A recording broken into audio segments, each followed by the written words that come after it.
Today, are you willing to pay the rookie chase tax? The best rookie inserts numbered to 100 or less, and early SP Authentic reactions, plus a whole lot more. Welcome back to episode 406 of the Hockey Cards Gongshow podcast, presented by our good friends at Upper Deck. Josh! Hey, hey, hey, Josh!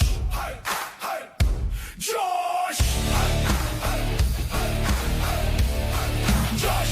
Josh! Josh! Hey, hey, hey, hey, Josh! Josh! Josh! Loud collector, Phil! Phil! Loud collector, Phil!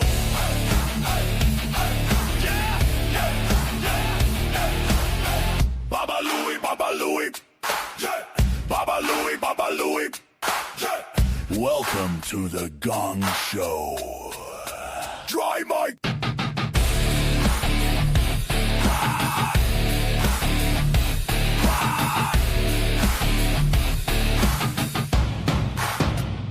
Josh. Hi. Is that a remix? I think that's the original one. I just hit the wrong one. So sorry. Dry mic. Q. That just means I get to leave early. Woo! See ya! Well, welcome back, Hobby Family, to another edition of the Hockey Cards Gongshow podcast. My name is Josh. I'm here with the exalted Baba Louie, California Dave, and Phil, the loud collector. Well, David, how's your downstairs feeling these days? My downstairs. Oh, Well, there's a certain slab cracking video on Instagram where well, it sounds like you went to Phil's school of slab cracking. And I learned in a very valuable lesson, and that is if you share a ring video with the group chat, it may end up online. And apparently it did. So, yeah. I thought you were going to say you need to wear a nut cup when cracking slabs. I didn't know I needed to, but apparently I do, because that was very painful. Okay, so there's kind of a big controversy brewing about this video. Okay. Immediately after said crack and said injury to said downstairs, your What wife cracked? was out there looking out to you and says, now in the video it says, or the text says, well, it sounds like she's saying Phil. She does say Phil. She says, Oh. Phil? Yeah. I think it was because I was cracking a slab. So it was like, Yeah. Phil crack slapping, I don't know. Okay. So Maybe I think that's why she said it, but she did say Phil, not well. Or maybe she meant him a pain in the, where. Yeah, I think. Like gonads. that's a term in your house. Oh, Phil. It's like, oh, damn it. So what happened was it actually isn't a PSA slab, it's a BGS slab. And I've never cracked a BGS slab. I've only done PSA, and I have a tool that works really good for clipping the corners. But the BGS slab is a lot thicker, and I was having trouble cracking it. And when I did the first corner, pieces kind of flew off everywhere in my room. And so I'm like, oh, I'll just go out in the front and do it. So I was like really cranking hard on it because you had to put a lot of pressure in. And as soon as it actually cracked, all my force in my hand just punched myself. It was like perfect. So you punched yourself in your own downstairs. Twig I and berries. did. I punched myself right in the. Yep, exactly. I'm surprised. I'm Kids surprised aren't your done having kids. So I'm surprised your hand didn't get stuck.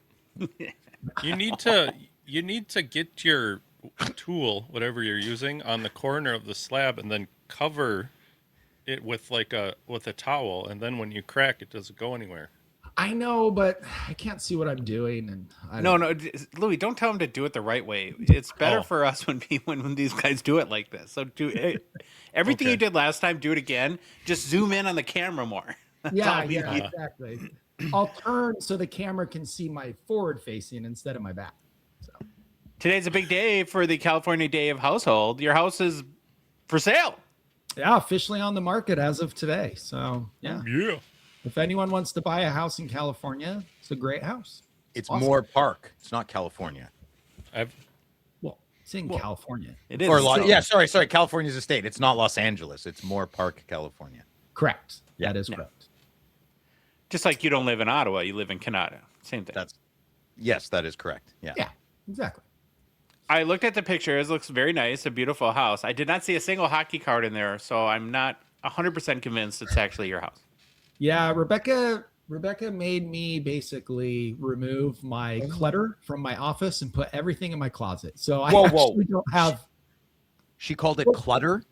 Yeah, she called your hockey cards clutter. Yes, That's she divorce material, brother. That's right. So I had to move everything into my closet for picture day, and so no hockey cards in, but my hats are in the picture. Did they get to stay? Yeah, the hats got to stay because it's decor. So the hockey cards are not decor, apparently. No, they're valuable. Yeah. All right, Louis or Phil, anything to report? No, I had a great day today. I kicked butt and took names, and here I am, ready to shower when we're done. And I'm watching I was telling the boys earlier, but Josh even got scared at the title. It's a Korean movie from 2010. It's called I Saw the Devil. Woo-wee! Made it an hour in last night. Amazing. Good score, dialogue, creepiness. Incredible. I'm very excited to watch that this evening and tackle my day tomorrow. I got nothing. Just another work day. Come home. Let's make a show. There you go. We're definitely in off-season vibes, which I like. And I get to the point of the hockey season where, I remember the first couple years of the podcast where we were like, well, what do we do in the summer? And was like, oh, I don't know. We'll just try to make content. But what I found is that you get to dive much deeper actually into the hobby, and where hockey gets set aside a little bit. And not that there won't be stuff going on because we have the draft already this week and we're seeing trades galore this offseason. And really starting today, we're going to get a lot more hobby centric in some of our show topics. And it's a lot of fun. It's kind of geeky stuff that I love to dig into. Before we get started, though, a couple reminders. First, on Gongshow Breaks, it's going to be another big night for us on Saturday night. SP Authentic release week. We have a number of breaks lined up from Pick Your Team, Random Team, Hit Select. You can grab your spots right now at gongshowbreaks.com. Plus, we have a couple other breaks, too, for one for SP Game Use 2023 to hunt some Bedsy cards, another Bedsy chase in 2023 Clear Cut, and then we can chase some Celebrini with 2024 Clear Cut case breaks as well. Again, gongshowbreaks.com to get your spot. But then we hope to see you on Saturday night, starting at 7:30 Eastern on the Gong Show YouTube channel, hanging out and chat and ripping some cards with us. It's a good time. Eastern. Yes. Eastern. Well, what's going down on Friday Nights with Phil on Friday? We have a good friend of the show. I would even say a great friend of Dave, Phil, Louie, and Josh, Sam Genova. Yeah. He's affiliated with GP Sports, Grant. He's also an excellent real estate agent. If you ever want to move to Toronto, give Sam a shout or come on Friday and introduce yourself because he will be there. And it's draft night. So we started. Yeah, we started 9. That's 2 hours is long enough to get the top 3 picks. Hopefully we get to the 4th. But the trades, baby. And me as a Sens fan, come on. I want a lot of crazy stuff to happen. And crazy stuff's happening every time I get in my truck and I go on TSN or something. It's a new trade. So it should be fun, Dave, I think. And Sam will be there. We can make fun of his Maple Leafs. Will they trade Matthew Nyes? I don't know. So that'll be interesting to find out. Yeah, it'll be good. And we'll look at hockey cards. Dave, do you have any mail for me? I've got mail for you. I got mail for me. So yeah, we both come hang out. Come hang out with a couple of obsessed hockey card guys, and one with an amazing. I have wife. a very weird eBay story. So you have to come and tune in. Oh, well, you gotta come. You gotta come for Dave's weird eBay story. Yeah. Yep. Do you have pictures? I just say it. There's okay, no. We'll make some. We'll make some. Yeah, I'll make a slideshow. Okay. We'll figure something out. Yeah, come join us. Like Weird Science meets eBay, something like that. Yeah, exactly. I wish. Oh, I love that movie so much growing up so for good. obvious reasons, but Oh yeah. What movie? Weird Science. Oh, it's a movie, huh? Kelly Silent. LeBrock. Oh, Anthony Michael Hall. Come on. Mm. Robert Downey Jr. Yeah, it was amazing. Well, yeah, I did me at Kelly LeBrock, but now you're naming off all these guys and lost me, so I don't care. Yeah, All right. she went downhill pretty fast though. But at that time, Very nice. It sucks. Listen, for women, it sucks though. Like guys, we age like a fine wine. Well, Yeah. I mean, some of us, most of us, I guess. Women, it sucks. I like older women, but you got to work really hard at it. You know. okay. I also want to mention about Philip If you have not yet, go to the Gong Show YouTube channel and check out his Montreal Expo adventure recap. It's very, very good, very entertaining. You did a great job with both the filming and editing of the video. You've gotten lots of positive feedback so far. It's a good watch, and so I encourage everybody to do that. Thanks. Lastly, before we get started, a reminder that our show, this show, the Hockey Cards Gongshow podcast, we are a Patreon podcast. That means we rely on the support of the good watcher and good listener as yourself to help us cover show expenses, produce what we hope to be always more and better hockey card content. That's a focus that we talk about all the time. And fund initiatives to grow our beloved hobby. You can support our show for as little as $5 a month. Be one of the first 999 supporters of our show. You get the Future Watch Gonger title. You get access to our amazing Discord community where we do tons of games and contests. I owe like 2 people hobby boxes right now. I got to get out this week where we have prizes for that, which is awesome. We do 5K challenge, fantasy hockey.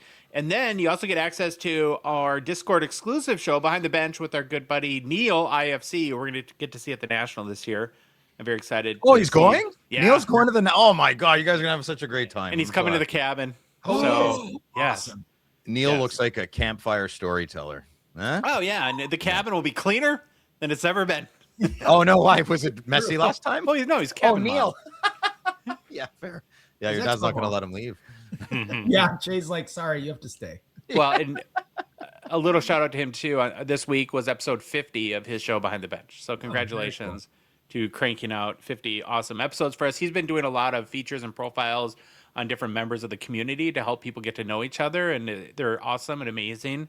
And I'm very grateful for that. Yeah, those are my favorite episodes, the ones where he profiles the people from Discord. So Yeah. good to get to know everybody. If you want to support us, go to our website, hockeycardsgongshow.com. Click on the Become a Patron link at the top of the page, or go to Patreon directly, patreon.com. Search for us. We are the Hockey Cards Gong Show. There's a link in the show description to both YouTube and podcast apps, our Instagram and TikTok profiles, too. Now is the time when Baba Louie gives a special shout-out dedication. He might cry.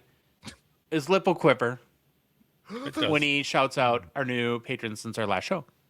Yeah, since our last show, first one up is my Bedsy PC. Enemy terror. Nope. Kick him out. I collect Connor Bedard. Oh, Sorry. yeah. You're the only one. Yeah. No. Yeah. I'm the only one. Welcome aboard, mate. Yeah. He'll know what I mean. Yeah.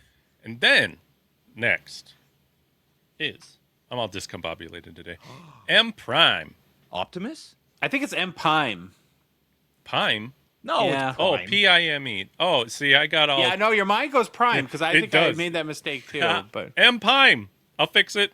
I'll send you a nice Wait, little... what? So it's not Prime? No Prime. I No. saw it and I got excited and thought Prime right away, P-I-M-E? so yeah, you got to drop the R.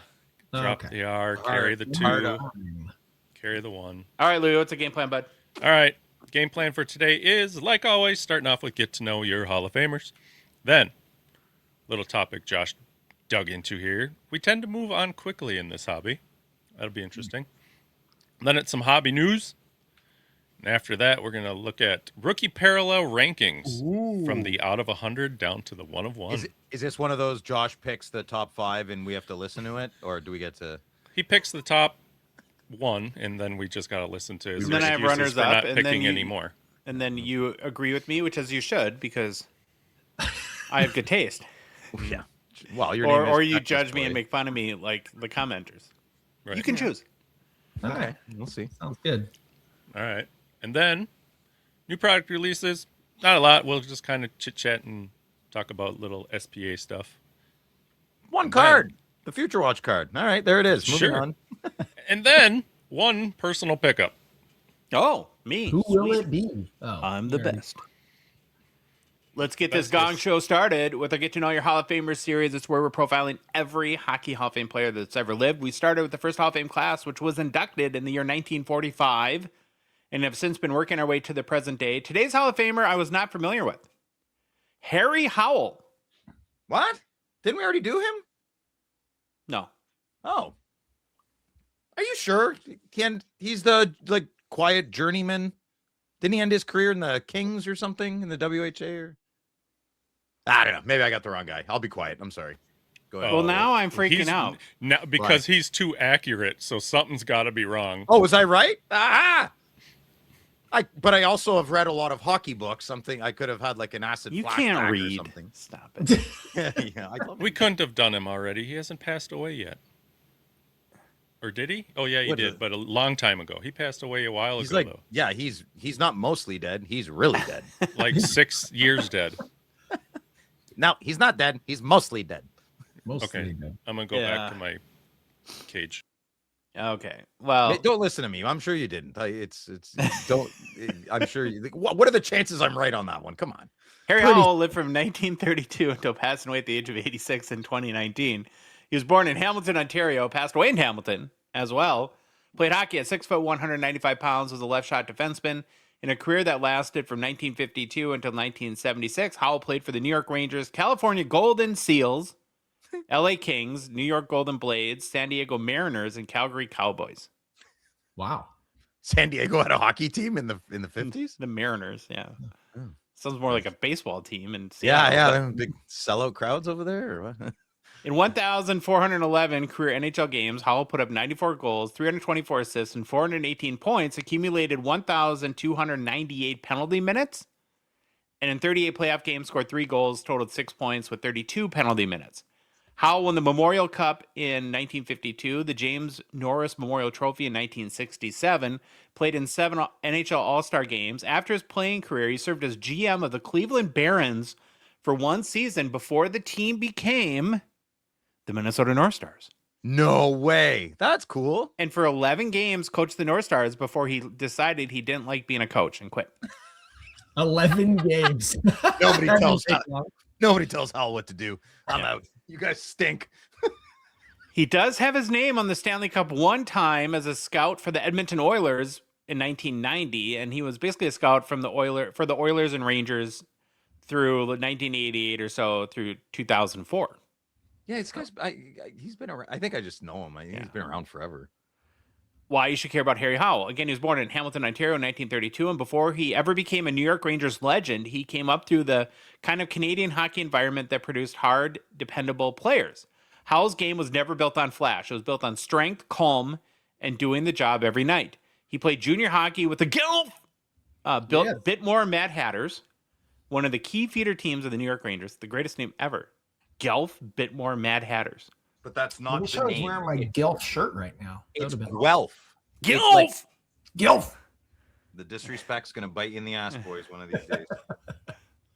The Guelph team also connects him to Andy Bathgate. I think that's who we might be thinking about. We recently did Andy Bathgate, giving the Rangers 2 future Hall of Famers who became major pieces of the franchise through the 1950s and 60s. In 1952, Howell helped Guelph win the Memorial Cup. That matters because, he was already getting big game experience before he reached the NHL. He was not just a prospect with size. He was a winning junior player trusted in important situations. Howell made the jump to the New York Rangers for the 1952-53 season. In the original 6 era, there were only, of course, 6 NHL teams. So teenage defenseman earning a roster spot was a major statement. There were not many jobs, and there was very little patience for players who were not ready. His arrival also puts him in that classic, early Parkhurst card era. So for collectors, it gives him a vintage appeal, original 6 sweater, clean, early card design, and a player whose career became much bigger than his point totals. Howell had to learn the NHL defense against the best players in the world almost immediately. There was no soft expansion teams on the schedule. One night it could be Maurice Rocket Richard, the next Gordie Howe, then Jean Beliveau, Ted Lindsay, or later Bobby Hull. If you could defend in that league, you earned the reputation honestly. Howell quickly became known as a defenseman who did not panic. He was not trying to skate through the whole team or make the spectacular play. He made the reliable play, the physical play, and the smart first pass that got the Rangers out of trouble. The nickname Harry the Horse fit him perfectly. It spoke to his strength and durability. Howell was the kind of player who could take hard minutes, hard contact, and hard matchups without his game falling apart. Howell's Rangers teams are not always strong, which makes his career more impressive. He spent many seasons as the steady piece on teams that needed him badly. When a team struggles, a dependable defenseman can get exposed. Howell instead became more respected. Playing with Andy Bathgate gave the Rangers a great contrast. Bathgate was the offensive star, the dynamic scorer, and the player who drew headlines. Howell was the foundation behind him, the defenseman who helped make the game manageable. He also spent many years playing in front of Gump Worsley. Worsley was famous for facing a lot of shots, and Howell was one of the main players trying to keep those nights from getting completely out of hand. That partnership says a lot about Howell's value. He was trusted in the heavy defensive work. His game is a reminder that not every Hall of Famer announces himself through numbers. He was a defensive defenseman in the truest sense. He cleared space, handled dangerous forwards, protected the slot, and made life easier for everyone behind him. And again, in the original 6 era, seeing the same opponents over and over meant that there were no secrets. And we don't talk about that a lot, right? That you knew these opponents inside and out when you're playing the same 5 teams. That's a good point. The familiarity was every night. Yeah. Yeah. If a defenseman could be beaten a certain way, the league would find it. Howell lasted because his game was simple, sturdy, and difficult to exploit. He became an all-star level defenseman, which carried major weight in that era. There were only so many defensive spots available, and the competition was loaded. One of Howell's greatest traits was his availability. He played big minutes for years in a brutal era, and that durability became part of his identity. Defensemen absorbed a ton of punishment, but Howell kept showing up and playing his game. He was never the loudest personality or the most dramatic player on the ice. That was part of the charm of his career. He became great through repetition, the right read, the right angle, the right body position, the right decision under pressure. By the mid-1960s, Howell had become one of the most respected defensemen in the league. He was not being celebrated as a young star anymore. He was more appreciated as a veteran master of his role. That kind of respect takes years to build. In 1966-67, he finally received his biggest individual recognition of his career when he won the Norris Trophy as the NHL's top defenseman. He was 34 years old, which makes the award feel like it was a career achievement and a peak season at the same time. His Norris Trophy is one of the great timing stories in hockey history because it became right before Bobby Orr took over the award. Howell famously said he was glad he won it when he did because Orr was going to own it after that, and he was exactly right. Bobby Orr won the next 8 Norris trophies, which makes Howell's 1967 win historically important. Howell was the last Norris Trophy winner before the position changed forever. He represented the classic stay-at-home defenseman right before Orr redefined what a defenseman could be. In total, Howell played 1,160 regular season games with the Ranger, which made him the franchise's all-time leader in games played for decades. That's a huge part of his legacy for a franchise as old as the Rangers because being, that kind of long-term fixture matters. After 1968-69, Howell's long Rangers career came to an end when he was moved to the Oakland Seals. Seeing him outside of a Rangers sweater must have felt strange because he had been part of the team's identity for the previous 17 seasons. With Oakland, Howell became the kind of veteran expansion era teams needed. The Seals were still trying to find credibility and structure, and Howell brought professionalism, experience, and a real NHL resume to the room. He would later play for the Los Angeles Kings, extending his NHL career into the 1970s. By that point, the league had changed a lot from the one he entered in 1952, but Howell's game aged well because it was based on positioning, strength, and intelligence. His playing career matters because he's one of the best examples of a Hall of Fame defenseman whose greatness was not built on highlight reels. He was durable, trusted, respected, and historically significant as the last Norris Trophy winner before Bobby Orr's reign. For collectors, he is the pure original 6 classic Rangers early vintage cardboard and career that gets better the more you understand what he actually did. So nice. He's probably California. one of those players that you had to be a fan of the era or to really appreciate. Yeah, I feel like he's been around for a while. He has his California Seals. Might be a Kings. I don't know, but he has a hockey card out there where it looks like a dentist commercial, a dentist advertisement. His beautiful white teeth, glowing. I think it's California Seals, a glowing like sunset background, pom-poms and everything. It's amazing. You definitely got to check it out. I just couldn't stop staring at the stick in that last. Lou, if you want to throw that back up there, but I didn't catch it. You see how flat and how long his stick blade was? Victoriaville there? Right there. Look at that. That stick crazy. is just, doesn't it seem so much longer than normal sticks? Like the blade. No, it's like you're holding a fish. It's the vantage point. It's a vantage point? Okay. I think so. I think it's like you were holding a fish. Yeah. I mean, maybe they were longer. I don't know. What a great picture. I'm assuming that's his kid. Probably. I would hope so. No, it's some kid. Yeah, you'd hope. Well, I don't know. Back then you could, yeah. Back then you probably would take a picture like that. Not no more. That's called sexual assault, Nope. brother. Okay, let's take a quick look at the Harry Howell hobby market. His rookie card is in the 1953 Parker set. It's card number 57. Pictured as a PSA 9. That's the highest selling copy. Sold for $5,400 in March 2019. Then I picked 3 additional Harry Howell playing days cards to feature. The first one I kind of always go to because they're just the best looking cards. The 1954 Topps. It's card number 3. He's a smiler. Oh yeah, Look at him. he had a good Yeah. smile. I love it. Yeah. Maybe he was a good for dentist advertising. Yeah, Dave. Yeah. I was just practicing. What are you, anti-dentite? Anti-dentite.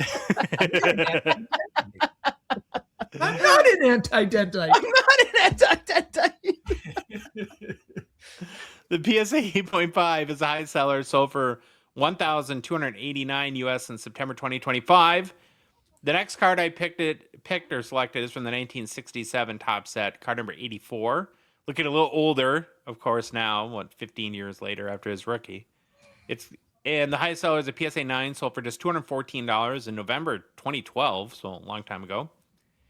And the last card I selected is a 1968 O-Pee-Chee, card number 69, PSA 8, highest selling copy, sold for $300 US in July of 2022. And that, kids, is your Hockey Hall of Famer, Harry Howell.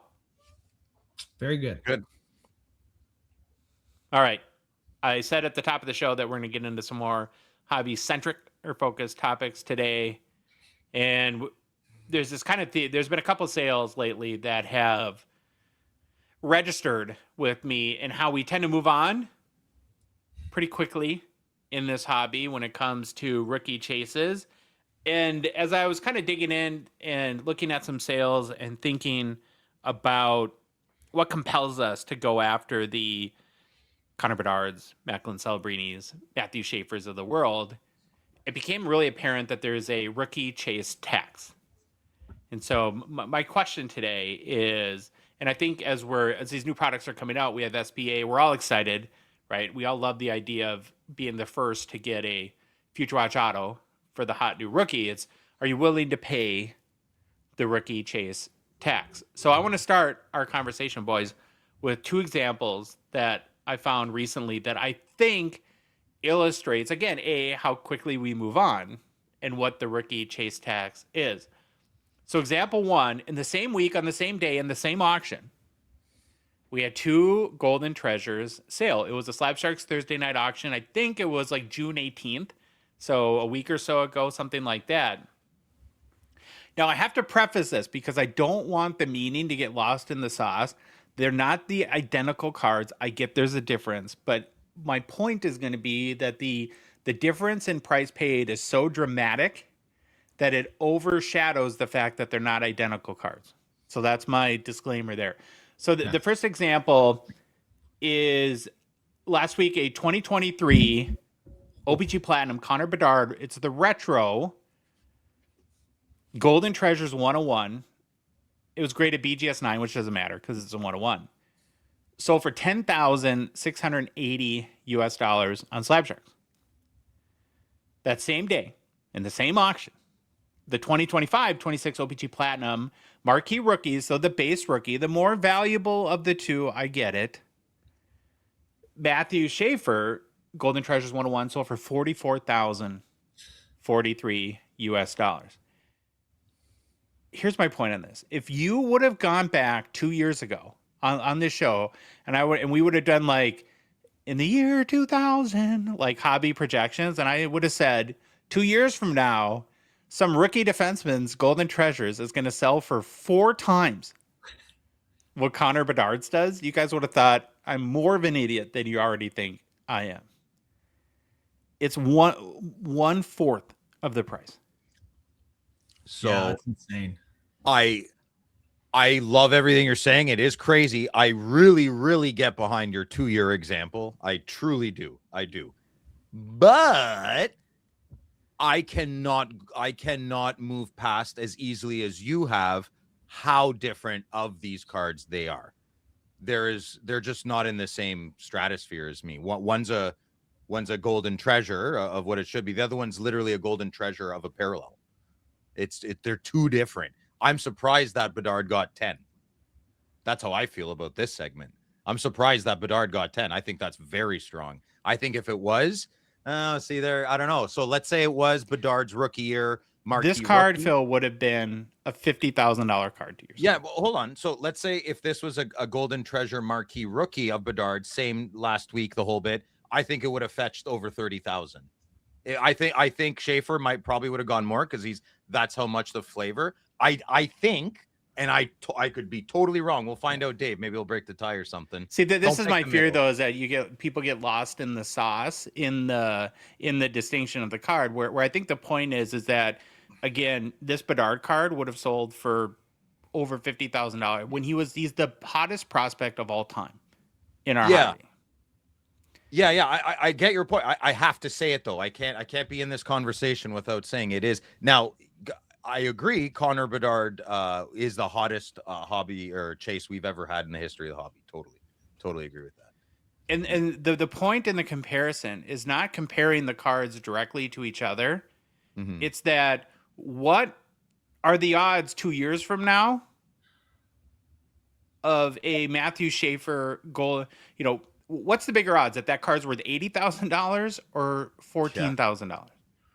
It's we move on. And okay, so before we get, if anyone's like, again, I was hesitating to use it because I didn't want people to get lost in the sauce. Let me give example 2, which is a lot more straightforward. Example 2 is the past week we had 2 monumental rookie patch booklets sell. Same card. One was a 2015 Connor McDavid monumental rookie patch booklet that sold for not the greatest patch ever, but it sold for $14,655. The last or the lowest sale, I picked the lowest sale of a comparison of a Macklin Celebrini, which was back in January.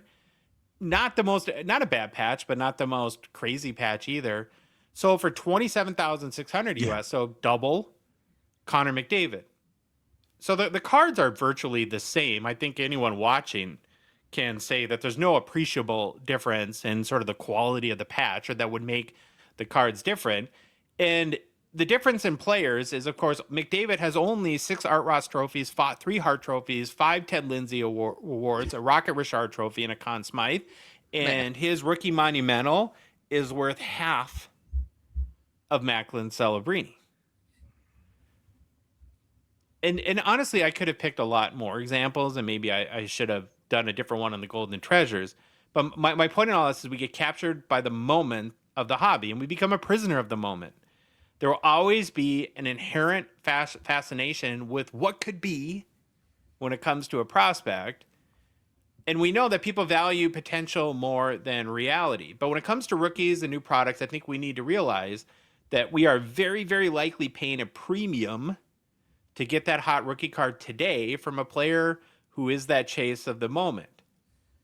And I think, you look at like Macklin Celebrini, is it realistic to assume that his hobby prices will cool at some point in the near future? I think yes. And it doesn't even matter. He could be great. He could be better next year than he was this year, and we could see his market go down because he's not the new hot chase. And then you have Matthew Schaefer behind that. And if it's Gavin McKenna, who's the next in the cycle, yesterday's news and chase, when you become yesterday's news, it means your prices are going to go down. I went and checked because I wanted to look and compare like what has happened over Bedard's one-on-one market. And I went on Card Ladder real quick. And if you go back a year and a half ago, I know it's not the same card, but a gold retro PMG one-on-one of Connor Bedard sold a year and a half ago for $40,000. So I know we're not comparing apples to apples. And so that other one-on-one card is not, I wouldn't put it in the same category, but there's a $30,000 difference in a year and a half between those two cards. So I would kind of, it would be very interesting if this card just came for sale today and to just see the comparison in price. I don't think it's fetching $40,000 again. No. So there's no way. And so you know, you But look at that's not an indictment on Bedard, though. What I'm saying is that's the natural order of how this Yeah. works. They And just we hot have to start to leapfrog each other. learn that, right? Is that cards don't always just infinitely go up.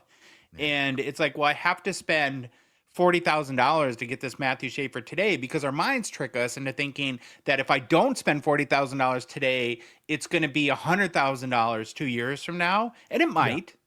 Sometimes I get that a happens. I get an out of 3 or a 101 though. Like if you're a player collect, like if I like monumental patches and Brady Tkachuk's had a 101 monumental patch and it wasn't game used, I love how you're framing this, Josh. The rookie year tax. That's a perfect word for it.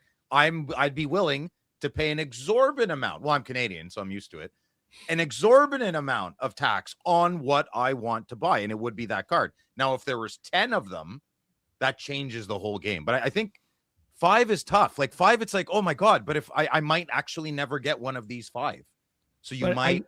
Well, what about an Outburst Red Young Guns though out of 25? Like, Yeah, I think that but I actually did good. The last one sold for over 2,000. I got lucky. Yeah. You know what I think? So what I think happens is you have a certain buying pool for these 101s. You have the big heavy hitters, right? And so there's only one copy of this card. And so everyone's very excited about it. And you have a certain pool. Let's say there's 5 or 6 guys that are really going after this card. And it drives up the value of their card.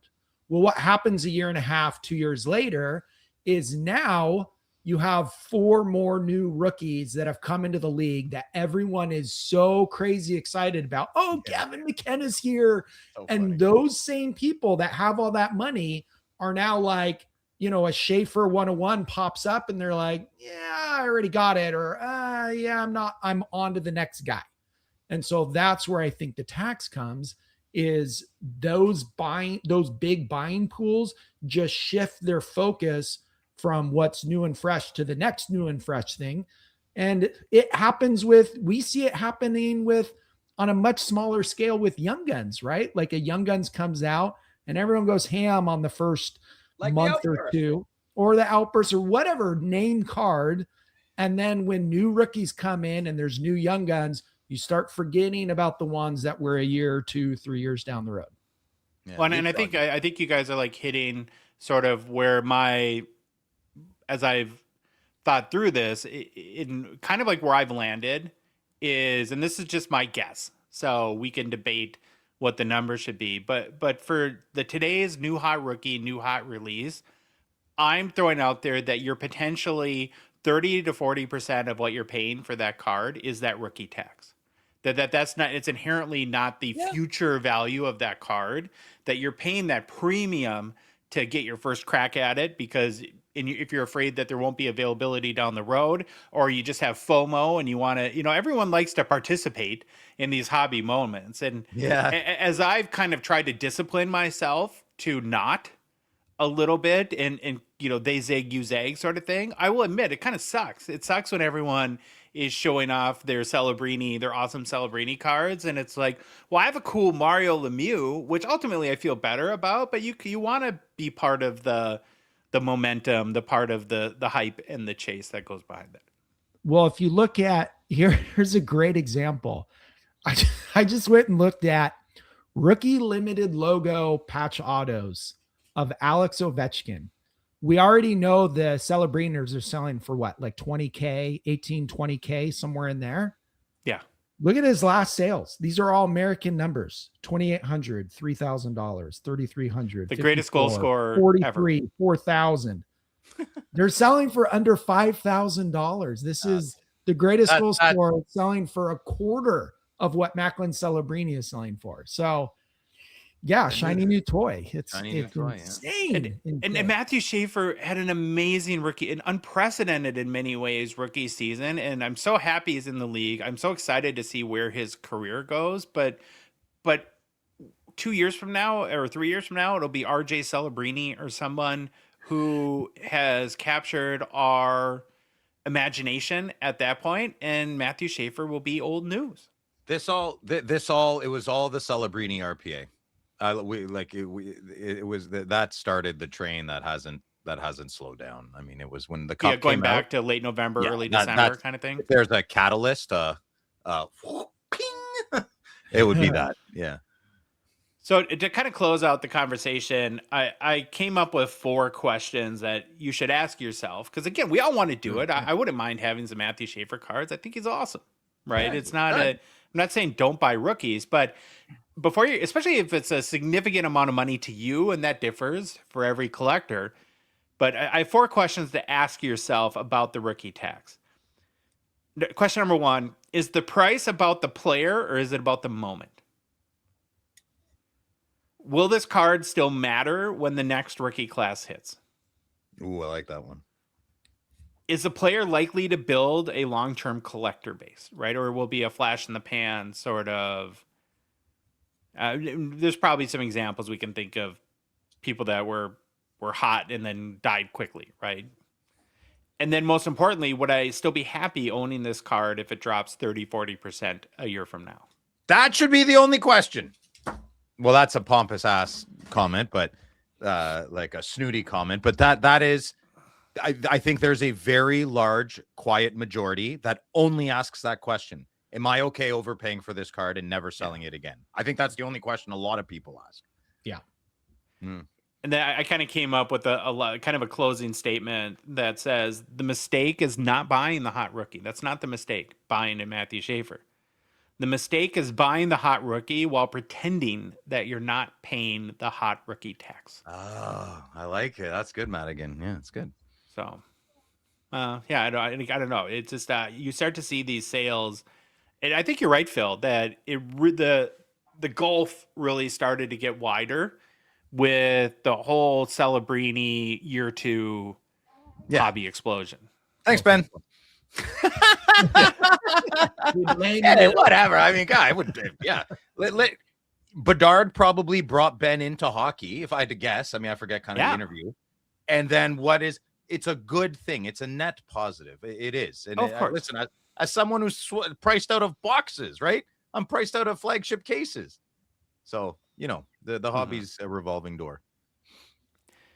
Slab Sharks is a Gong Show partner sponsor. Thankful, of course, for their support of our show. Current Slab Sharks weekly eBay auction is live. Ends tonight. We'll be live on the Gong Show YouTube channel starting at 8 p.m. Eastern Time, covering all the key cards closing in the auction. Hope to see you in the chat. And good luck if you're bidding on some cards tonight. And the hobby's booming. If you have some cards to sell, Slab Sharks is the absolute best way to sell your cards on eBay. They make it super simple to sell your cards. They do all the work, which is awesome. It's not fun. And all you got to do is box up your cards, ship them in, and you're done. And they take it from there. You just wait to get paid. If you're an American collector, we partnered with Slab Sharks, and your Gong Show crew is the official U.S. submission center, meaning you don't have to worry about international shipping.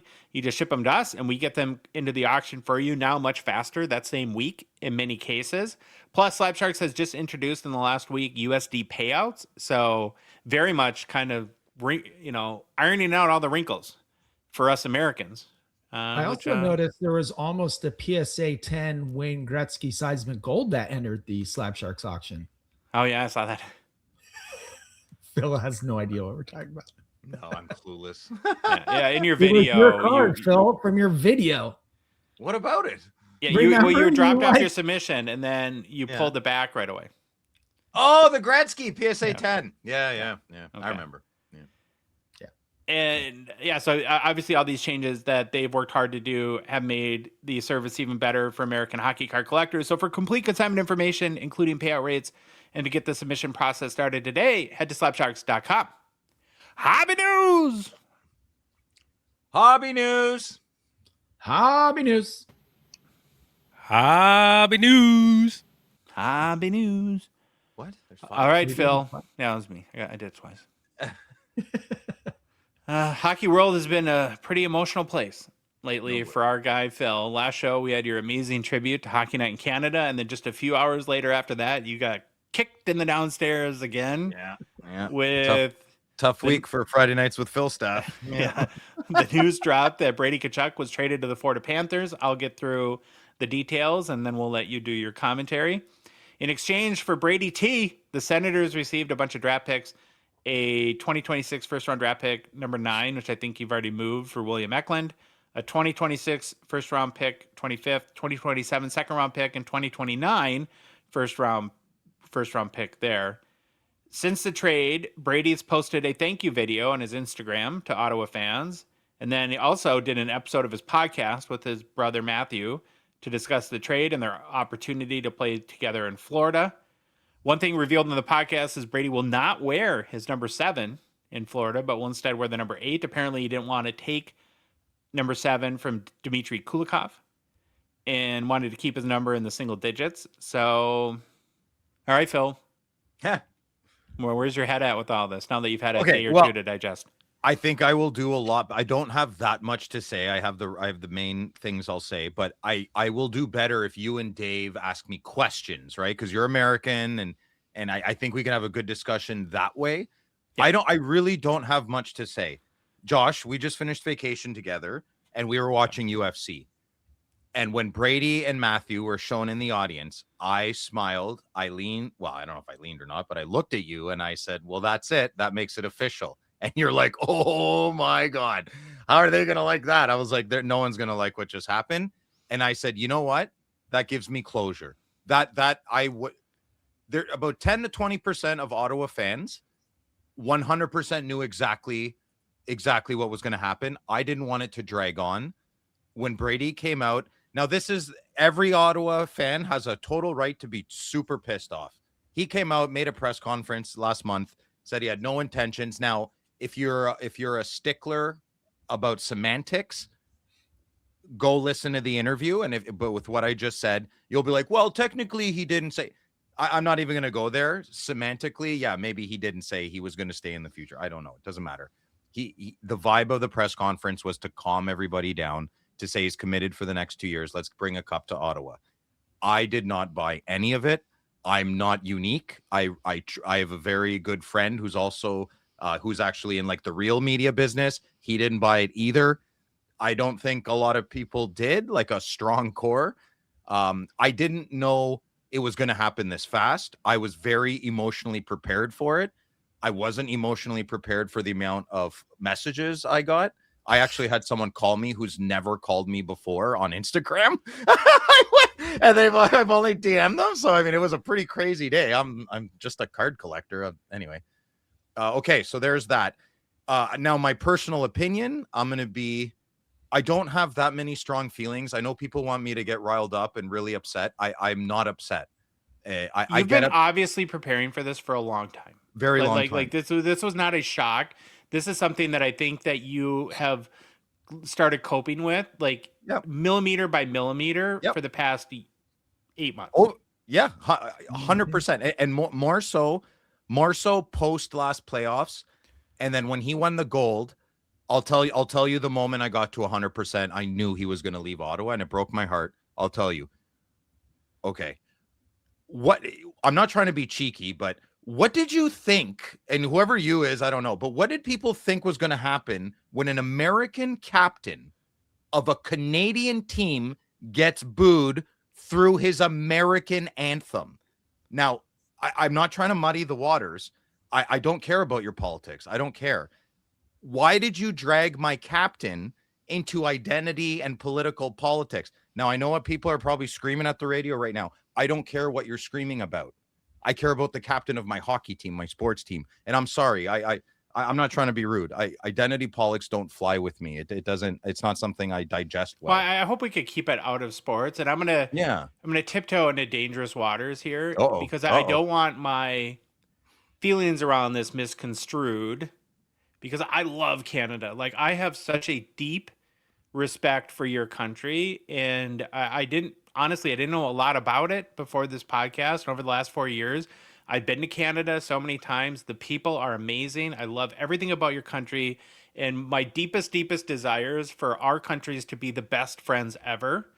And you know, I haven't liked how my country has kind of, whether you think it's serious threats or glib or that kind of, you know, it's not something that we should mess with. It's not something we should ever say. We should be lockstep, always best friends, always have each other's back, and never waver from that, right? And I believe that.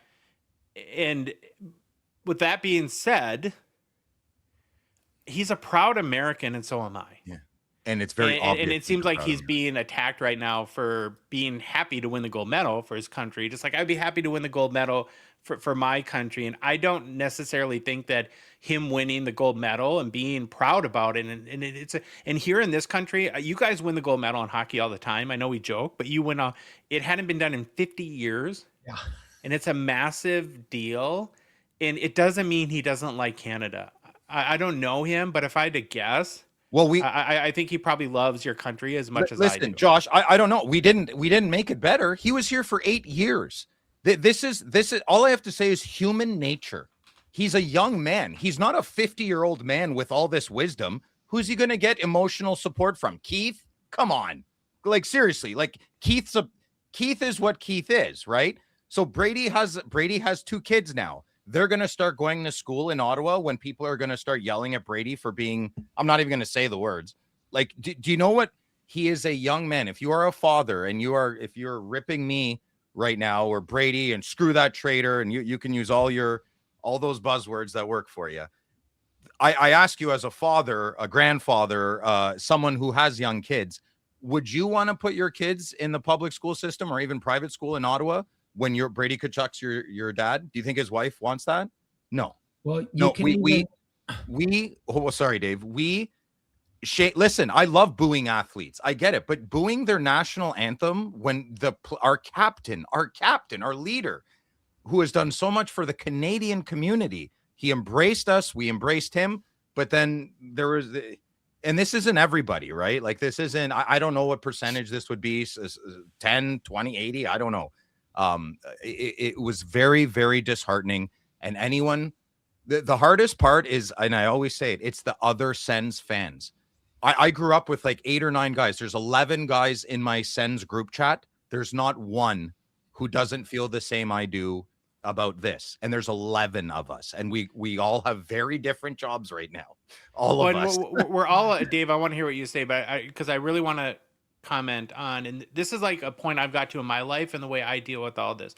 Like I said, I start out by saying I love Canada and I respect Canada to the highest degree, and I would never say anything to disparage it.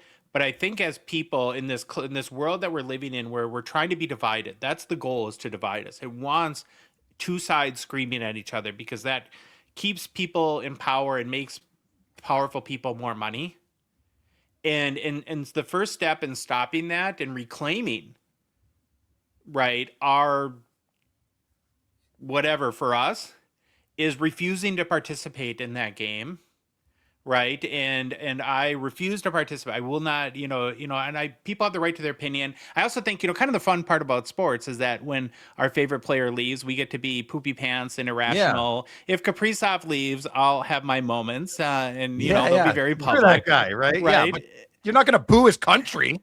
Like, come on, no, man. No, I won't. I will never say anything bad about Canada because I love and respect you guys that much, right? And I'm refusing to participate in any sort of, and it's sad to me that it's gotten to that point where it's like you have to take a political side, and it puts people like Brady in a really weird place. And I'm not even I don't know what his political belief system is. We all have our guesses, but I'm not going to declare, that's his job. But forcing him to pick a side between his country that he loves and a country he plays in is a no-win situation. And you can simplify it even more than all of this. Think about what he's experienced the last year, being able to play side by side with his brother through the 4 Nations tournament, playing side by side, sitting in the locker room with his brother for the Olympics, winning a gold medal with him. And then he has this opportunity to go live by his brother, dress every day, practice with him in Miami, in Miami, whatever. Yeah. And he gets to enjoy that with his family. And so, you can say what you want about Brady abandoning Ottawa and all that stuff, but what he's looking at, hey, I can go to Florida. I'm not the captain of Florida. The weight of that is off my shoulders. I can enjoy playing hockey with my family and there's no pressure on me, and go try to win a cup. And so, you look at this trade and you look at Florida's team, who's going to be healthy this year, at least starting off.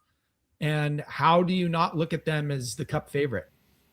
Just seems like. So Louis, hold on a second. Louis found some interesting information. I want him to hop on and share. I saw it the other day, and I know it's been a big topic throughout the NHL, but I'm sure there's other circumstances other than this. He's got his brother down there in Florida.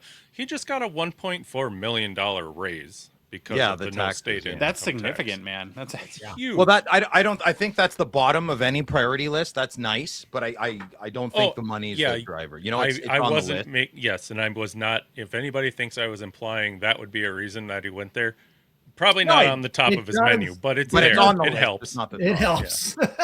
So to move the conversation along, okay, because this is a hockey card show, and I'm a Sens fan, so I think I need to answer some questions that I've gotten that I haven't responded to. So okay, so Brady Tkachuk, things I was wrong about. So he was not the captain. He did not mature into the captain I thought he was going to be. That's very upsetting.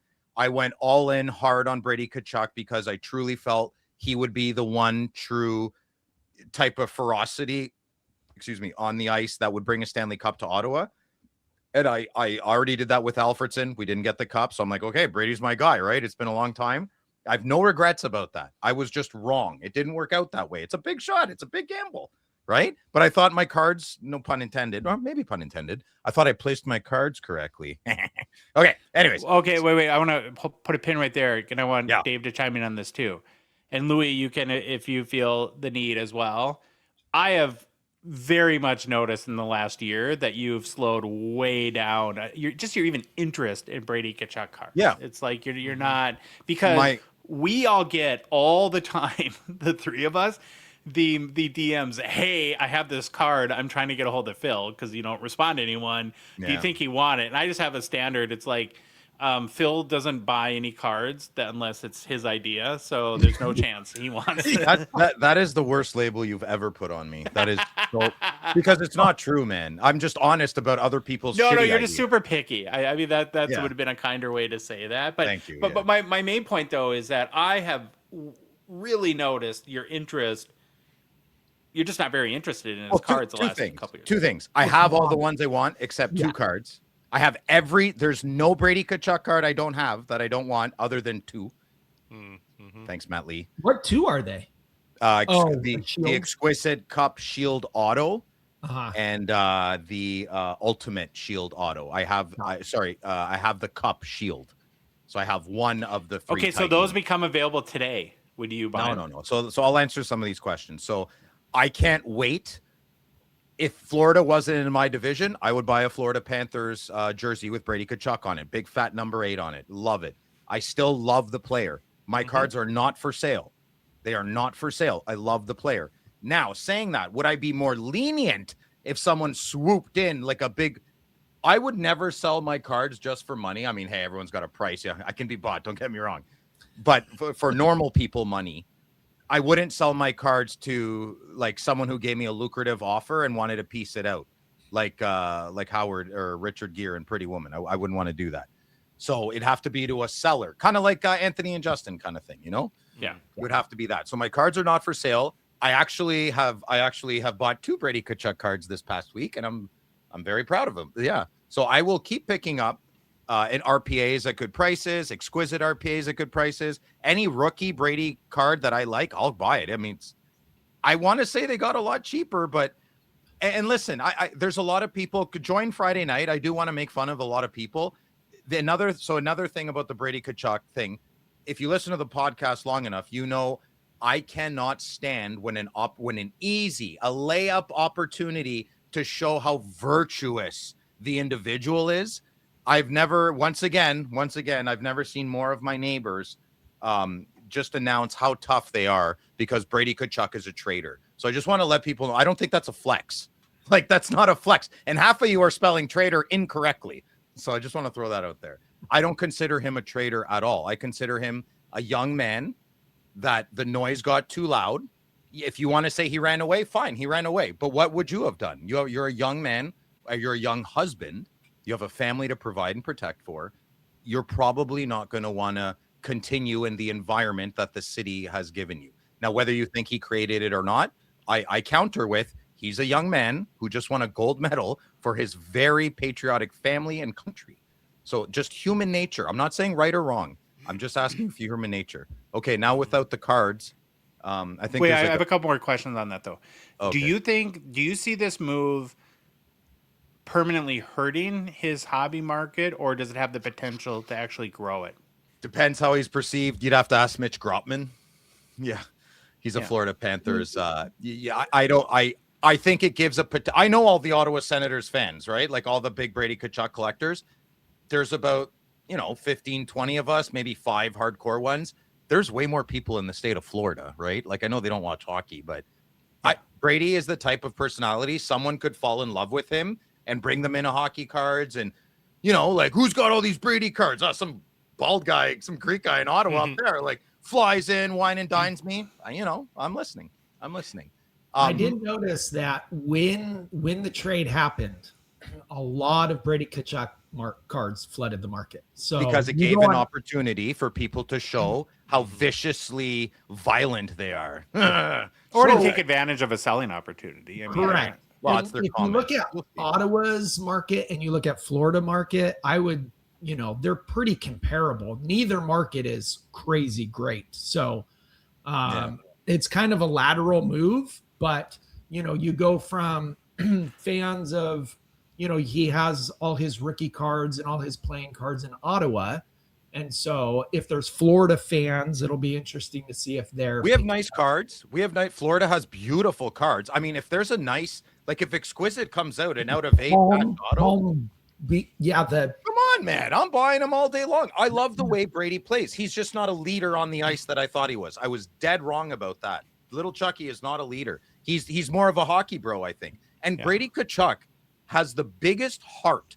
Like you people don't. I've not gone out to dinner with him or anything, but I have listen to some family members and former teammates. He's the most generous, biggest heart to a fault.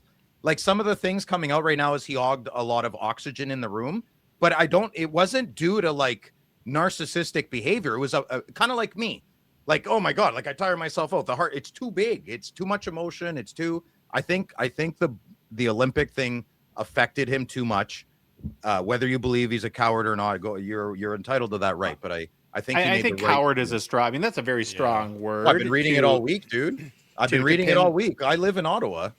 Yeah, well, but I think though that like if you want to have an opinion on his move, that it comes down to 2 camps, and I don't think there's a right or wrong. Whatever fits the person. Is that I'm sure some people think, well, geez, Brady, you had the opportunity to create your own legacy, to put a team on your back, a city on your back, and carve and be a legend, right? For all like bring a Stanley Cup to Ottawa, and it would be hard, but at the end of the day, the potential reward would be that you have done it.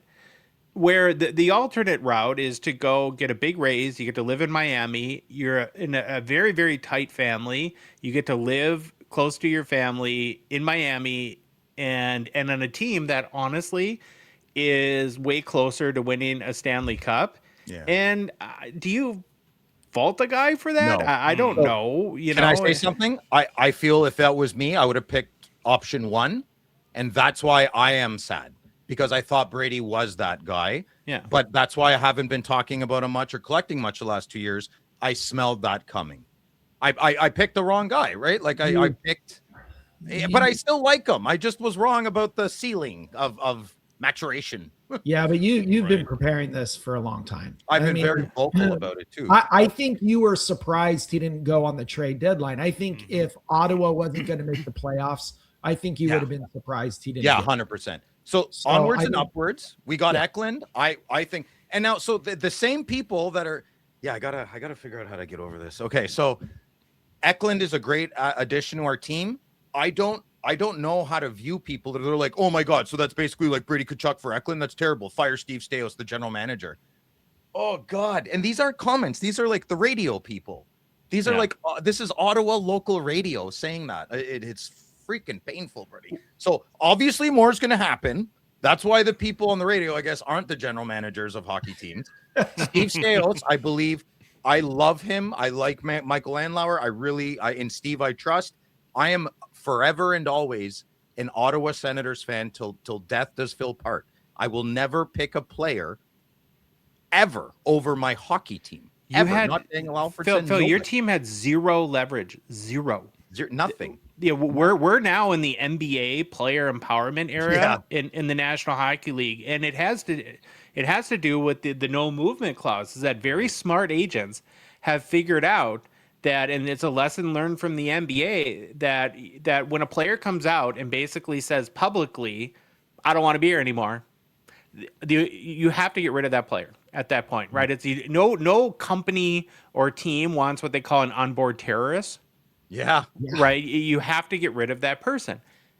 If that player has a no movement clause, now they can tell you exactly where they want to go.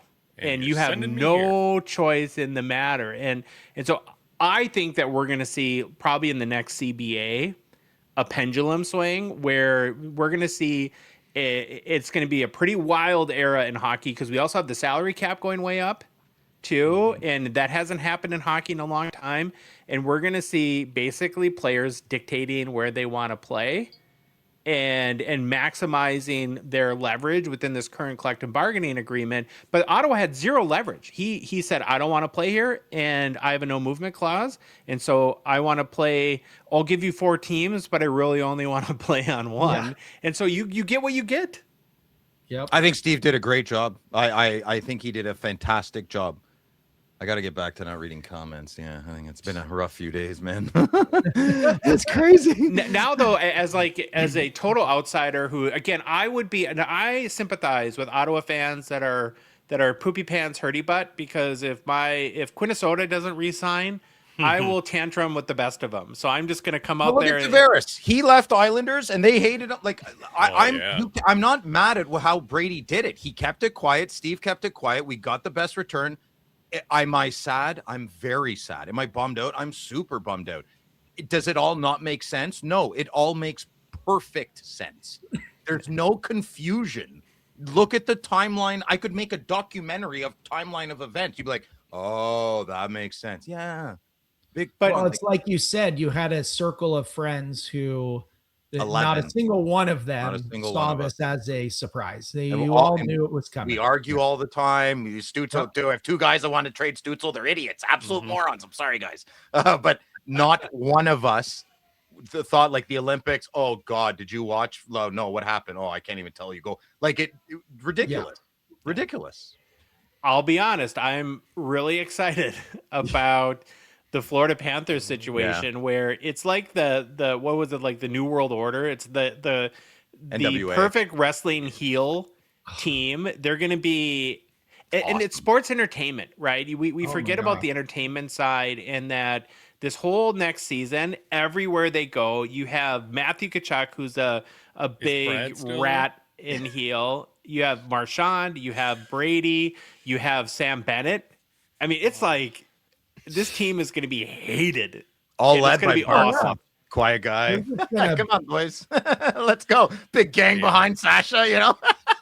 And then how do you compete against them in a 4-game series? You're just going to get bruised and wounded until they beat it out of you. So, oh man, I don't want Florida to win one, and I don't want Phil to see Brady win one in a Florida jersey, even though he'd be happy. I want my heart wins my brain. Yeah, that would piss me off, but the humanity in me would want him to win a cup with his brother. Right. Yes. 100%. Cool, I would vomit, but I would there'd be a part of me that would be that sucks. Well, there's a stat for you. Is there, I just thought of it now. Imagine that. Boop, popped into my head. Brothers, Olympic gold and Stanley Cup together on the same team happened before? Maybe. I don't know. It would be Sutter. You have to be like a Sutter-Suter situation, probably. You know what I just thought of too? This sucks for Brady. Let's say Florida wins the cup next year, right? They'll be the cup favorite. Let's say wins. Brady's legacy is tarnished. They'll be like, so you joined the bandwagon team, so you didn't really help them win. You just kind of joined the club. That's not going to look good, right? That'll look kind of his numbers, if he plays better than he did in the playoffs this year. Oh my God. Well, that. I will say this, though. If Brady's lifting a cup next year of Florida, he is not going to give a crap of how or why he doesn't care. He's lifting the cup, and that's all that matters. And I do want him to. Obviously, I want my team to win first. I'm so excited for my season. I totally get Brady would probably take up a lot of. I mean, look at the size of his head, for God's sakes. He takes up a big space. He's a big personality, big body, big heart, the whole bit. That's gone. Now you have Goofy Tim. You know, you have stoic Jake Sanderson. You have William Eklund, who put out an Instagram reel. He is, you know, if you're William Eklund right now, you are so excited to come here and play with Zetterlund and Stützle. Yeah. You only played 20% of your minutes with Celebrini last year. They don't like you in San Jose much. He is going to fit on my team. I hope he pulls a William Karlsson Las Vegas year one. I'm calling it now. Who's your new captain? I hope we go no captain or Jake Sanderson. Okay. Yeah. The good question, Dave. The first Florida Panthers game in Ottawa, what rock are you hiding under that day? I'm not watching any Florida Ottawa games this year. I can't do it. I can't do it. I'm not strong enough. I can't do it. I'm not strong enough. Yeah. I'm not. I can't do it. I will punch someone out if they start booing, and I will punch someone out if they don't boo. I don't know what to do. I'm like, are you booing my Brady Pam? Like, why are you booing a Pam? I don't know. I'm too. That part I have not processed yet. I processed him gone. I didn't process him. I've even processed owning a card of him in a Florida Panthers jersey. I have not processed watching him actually play the game against the Sens. Well, I tell you what, making this next slide when Josh talks about it really felt weird, and you'll get it when you see it. Okay. But, oh my gosh. Speaking of him enough. He looks good in a Florida jersey. I haven't seen him in it yet. Oh, he looks great. He really does look good. I also think he looked great in a Sens jersey. It's going to be a good year, man. Onwards and upwards. I'm happy for Brady. It's not the answer everybody wants. I'm happy for Brady, and I'm happy for my hockey team. I really am. This is the best thing to happen for both. I watched all the interviews because I kind of wanted to get my head wrapped around it, and like his podcast. And my reading of the tea leaves is what this is most about is through Four Nations, through the Olympic experience, and through his brother's experience, being there while his brothers, he got addicted to playing in big, meaningful games and how fun it is. And these careers are fleeting. Yeah. And so it's like, we're on our way, though, it's sort of a risk reward. Do I risk never having these meaningful experiences and slugging it with Ottawa if we can't get over the hump? Or do I get more into that situation? And he made his choice. I hope so I'm glad Steve Stais traded Brady. I hope for almost the same reasons. I hope Allmark is next. We're trying to package him up. I mean, he could very well start. He had a great 4 games.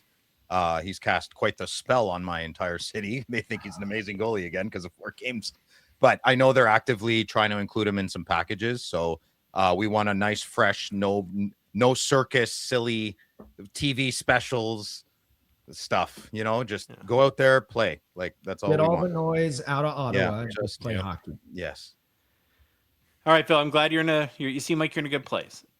Brady Tkachuk is a 2018 Young Guns PSA 10 pop 997 with the 63% gem rate. Last sold for $173 US on June 22nd.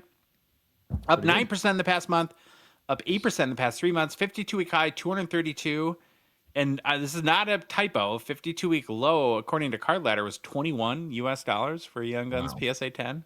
Weird. It's been a crack case or something. They're around 150 to 200. They've never gone down or up. Never. Except that $21 one. Okay, moving on to the next story. So Alexis Ohanian, you guys know who that is? No, I know Patches O'Houlihan, though. Yeah, if you can dodge a wrench, you can dodge a dodgeball. He's the co-founder of Reddit and also the husband of tennis legend Serena Williams. Oh, wonderful. They also has a venture capital firm called 776 that's purchased the college sports trading card company called Onit, Onit. And Onit was founded in 2022, produces officially licensed trading cards featuring current college athletes. The company works directly with schools and athletes through their NIL agreements. And they do it for multiple sports, actually, including hockey. So there's a number of hockey. So they don't have a deal with like the NCAA as a whole. They go school by school and make official licensed trading cards for individual sports of that school. Like I said, they're growing rapidly. Founded just a few years ago. In total, they're producing card sets for 212 teams across 61 Division I schools, and have worked with more than 8,000 student athletes through the NAL licensing agreements. Here's what Ohanian had to say about the Onit purchase. Onit is a natural fit with 776. It's an opportunity to create a vehicle for underserved sports to reach their fans through sports cards, a product category I've been passionate about since I was a kid. Onit understands something fundamental about fandom and collecting that others have missed. It's about community. The trading card hobby is growing fast, and Onit's opportunity is to bring in entirely new collectors into the space, not just serve the ones who already exist by making collecting more accessible. Overall, the company has reported 244% revenue growth in the last 2 calendar years, almost 60% growth in 2025 alone. They've hired former NASCAR and The Athletic executive Evan Parker to be the CEO of the company. And if you look at the cards, if you take your time, they're pretty nice, actually. And they've got some kind of cool looking parallels. I don't know if college sports in the U.S. is ultimately too niche of a segment for the hobby, but what we do know is like college, especially college football, is insanely popular. And it is weird to how popular it is here that there isn't more of a collecting base, that it's very professional driven. So I don't know. I just think that it's interesting that you have a big time investor with a venture capital firm, right? Another example, coming in and purchasing a company like Onit. And it'll be interesting to see like what they can do with it and where they can take it. And maybe this is more of a question for Dave, or I know, Phil, you kind of have your college sports teams you follow too. But I was a moderator on Reddit for 4 years. Yeah. I'm banned from that subreddit now. You're so much better for it. Yeah. I was well, I'm banned from it. I mean, it's a rite of passage. And you survived. So that's everyone made fun of me for being on Reddit, and I loved it, and I never got it until I realized why. I was like, where do you all this? It's basically the cesspool of all humanity. Oh my God. Some of the go ahead, Josh. But are you guys surprised that college trading cards aren't a bigger thing? Yeah, especially with, like how much NIL money is getting thrown around now and stuff. You would think that would kind of fall into the more, everyone's all about the pro sports, but there's so many fans, especially college football. Like Saturday football is like a religion. And but Texas fans or Alabama? It's the team. Like, isn't that the big college? Yeah. Like that's it. It's not player driven. It's team. It's the definition of a team driven. Like, oh, Duke's looking good this year. Yeah. Like, no one says why they're players. But they do have superstars. I mean, these kids are making millions of dollars now. Maybe it's different now, but there's so much money being thrown at these kids in college, and because of that, these kids are staying in college longer too. So they're not jumping to professional sports as quickly. Because there's an incentive to stay in college when they're making millions of dollars. Well, what was the stat? Like Cooper Flagg got $28 million his last year at Duke, and Gavin McKenna got $670,000 to play hockey at. Wait, what? What was the first one? Cooper Flagg got $28 million. The basketball player. Person? He's a person. Yeah. Yeah. He was the number rookie of the year last year in the NBA. Right. And he made millions of dollars. $28 million for one season at Duke.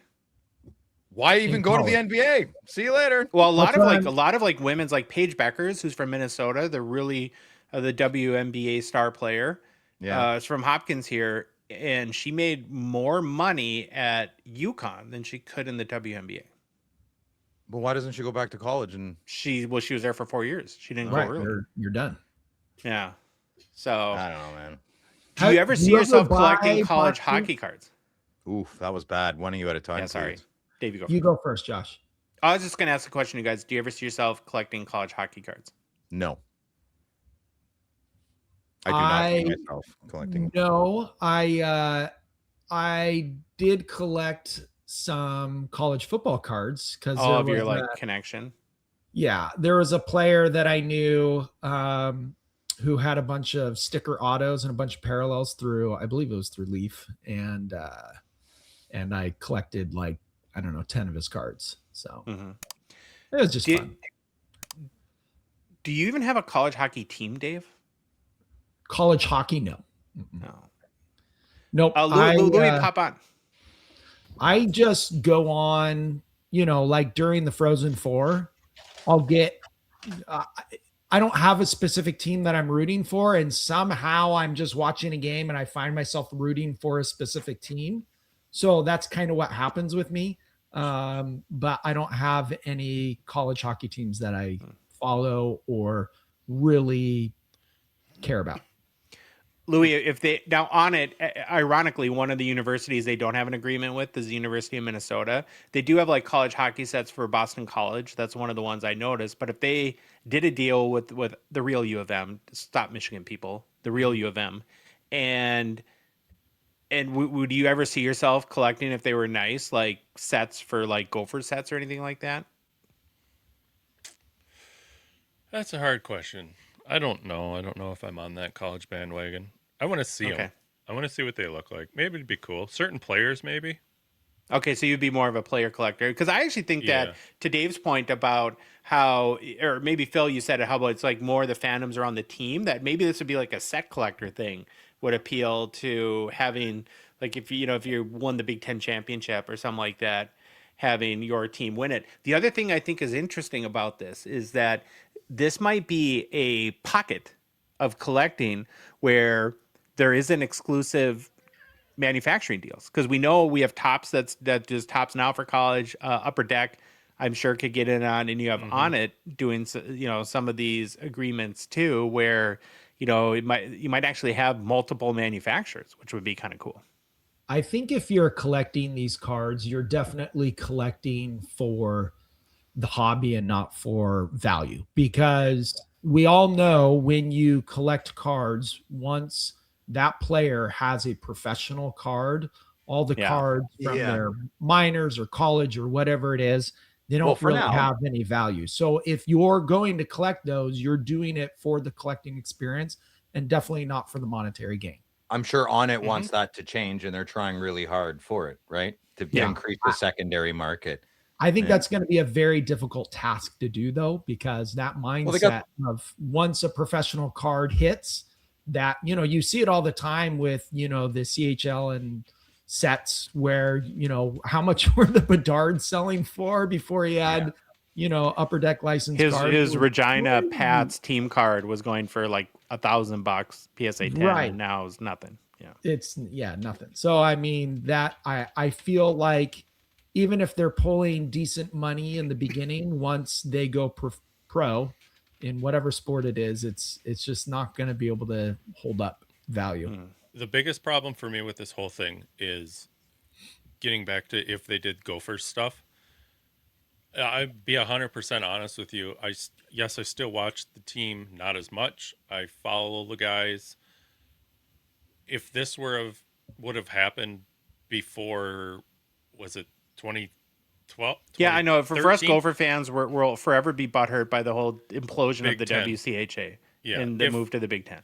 If this would have been, say we were still WCHA and not Big Ten right now, hands down, I think this would be sweet and I'd be super into it, but I'm not as into it as I was then. So I'm still on the fence, I don't know. The Big Ten killed Gophers hockey when the TV deals for football and basketball became so big, and they basically forced the Gophers out of the WCHA, where we had 100-year-old rivalries into the Big Ten. And now, like, the Ohio States of the world and the Penn States are more varsity programs, but they were basically club programs at that point, and it was ridiculous. Like it was, and it was a big buzzkill here in the U.S., but that's a whole other thing. Okay, we can move on. The last story is, in my opinion, completely ridiculous. I was like, so there's a guy named Cole Friedman, who's a 24-year-old sports card collector and an entrepreneur, who's finalizing a new video game geared towards hobbyists that will release this year. It's called Sports Card Collector Simulator. Okay. And if this isn't a sign that the hobby apocalypse is coming, I don't know what is. So is that like a Sorry, is that a top indicator? Is that we're at For the me. top? Sell. Soon, Gamer Bros will have the opportunity to browse, collect, flip, and potentially build your own vendor booth at a card show or big convention without spending money or leaving the house because it'll all be fake collecting on a video game. So it's like, You should it's like Sims. It's like Sims games. Yes. you should Yeah. get in. You should That's get kinda in. cool. You should get in touch with him and give him hockeychecklist.com access. Every card on the checklist is available. Oh, dude, I love it. I love it. I think I don't think though. I think it's made up teams and players because I that's think it's copy. I think you would have to have a license agreement with. No, you don't. Listen, if they sue you, you're doing it right. Yeah. Don't let them I don't think- I That's don't- not good legal advice, Phil. Well, whatever. No. You're- Do the game. Let them try to sue you. Then say, listen, I got a better plan. Sell the game. You're fine. What is someone going to sue me? What are you, blood from a stone? Get lost. There's a reason you're not general counsel of the Gong Show, and that's an example one right there. So I have so many questions about this, and the first one is just why? Why would you want to pretend to be a hockey card collector and not just be a hockey card collector? No, I like it. Well, you don't have to Yeah, I use your get it. real money. It's kind of like the whole thing of like, okay, I'm gonna start little, I'm gonna buy, sell, work towards being able to afford a booth at the show, and I get Yeah. it. I think it's kind of funny. I like it too. Yeah. I don't know think if I'd ever play it, but Is it called Gamer Bros? Is that what it's actually called? No, it's called Sports Card Collector Simulator. Oh, so I thought he called it like if he called it Trading Card Bros, I'd be like, well, this guy gets it. This is a joke and this is a passion project. I love it. But I'm kind of nervous it has a serious name. And I think it'll do better if someone is silly and motivated than serious. I have to admit, I'm super not a wanna video download game it and guy. play it now. Like my son plays Rocket League, and I sit and watch him for 30 seconds, and I'm just like, why? This is him a and car Sylvain. playing Aw, soccer. cute. You know, it's weird, right? But I don't get it, and that's okay. Here's what Cole Friedman, the inventor of the game, had to say about early feedback he's received. I've had very positive reviews so far. People see all the work we've put into this. I pay attention to the details and dive into all the little things that makes the hobby enjoyable. It makes it so much more receptive to the community. This is interesting. This is very interesting. You know, I it'd be can't believe amazing- you guys don't think this is the most ridiculous thing ever. You know, because it'd be amazing though in the game. No, it's ridiculous. Is Yeah. if he had like a little guy in a yellow shirt, little loud collector guy walking around the expos with a camera. Settle down. It's sports cards. Hockey's not even going to be in there. This guy's going to do golf and soccer and F1. He'll be like, nah, I'm not doing hockey. I love it. I think it's a great idea. I think come on, man. No, fake players and fake teams. Come on, mate. Ruffle some feathers. Oh, you're Americans. You sue each other all the time. Yeah. Yeah. Okay. Maybe don't then. Oh, there's Louis.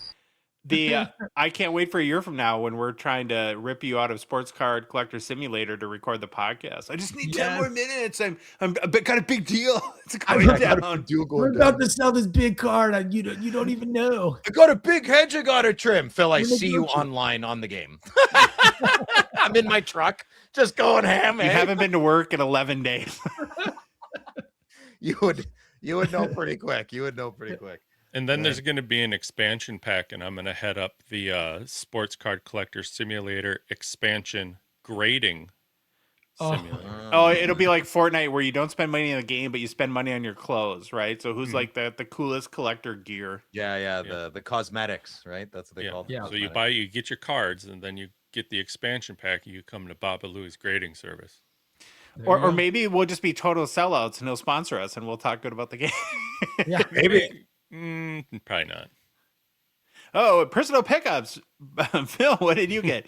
Well, I picked up a Sport Card Collector Simulator. I did a big trade with Susie Pants 743.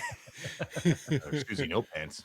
Hopefully our next topic is a fun one. I mentioned at the top of the show, so I've spent some time these past few days doing my rookie parallel rankings and serial numbered. I didn't pick all of them. I just picked the rankings of cards serial numbered 100 or down to 101.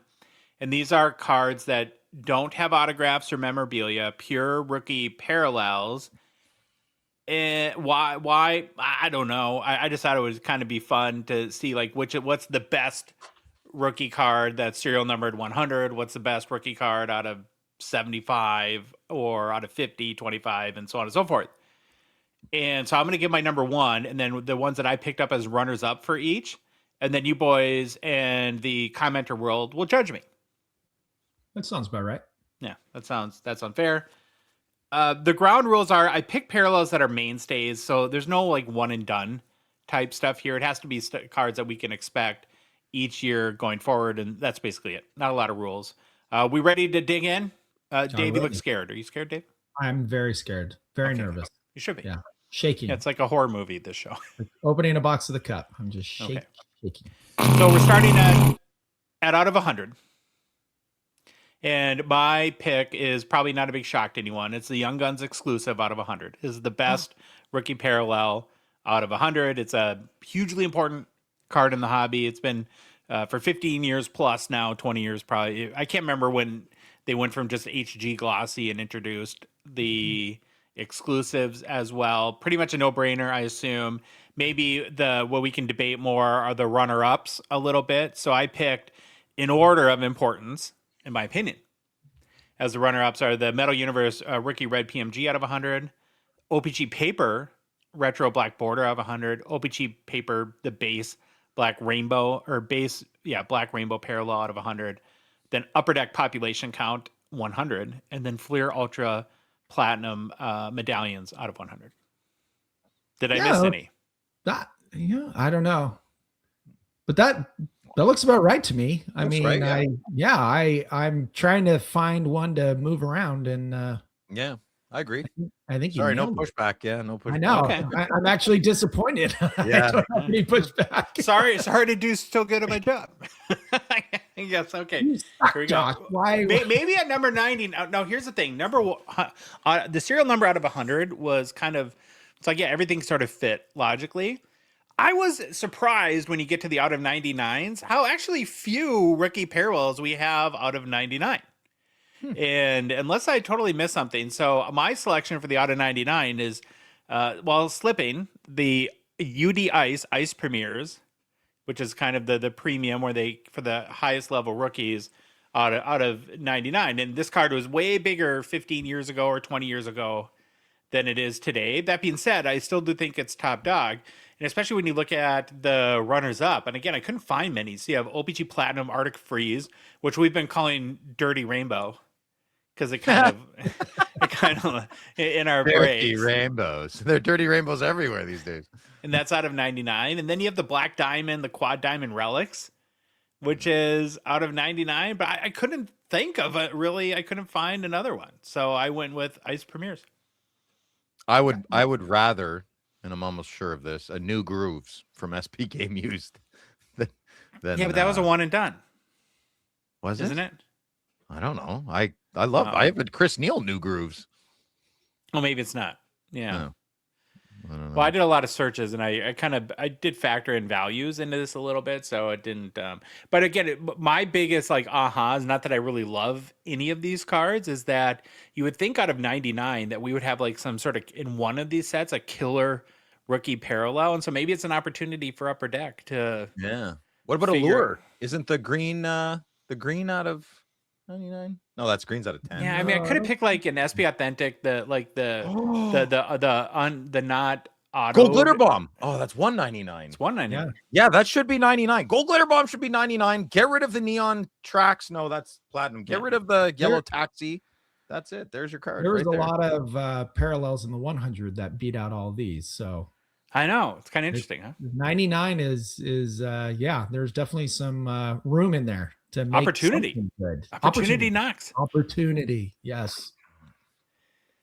So now the next increment that I went down to is the out of 75s.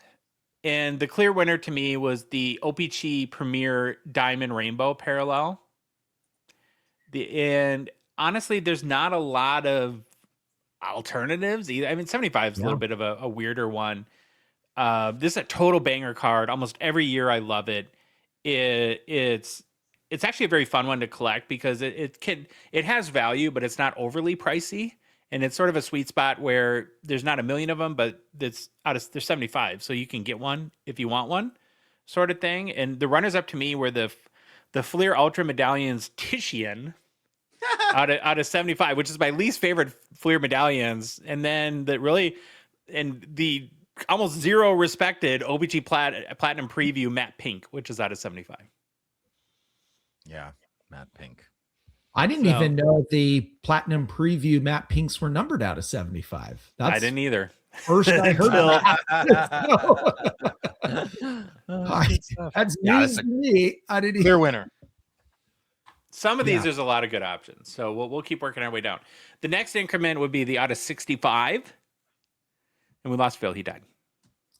He can hear you. Okay. He's got selective hearing. Yeah, you don't. Yeah, if I don't say anything, I'm always in earshot, and I'm coming right back. So out of 65 is a weird serial number, but the only really one I could find is the O-Pee-Chee Platinum Cosmic. Yeah.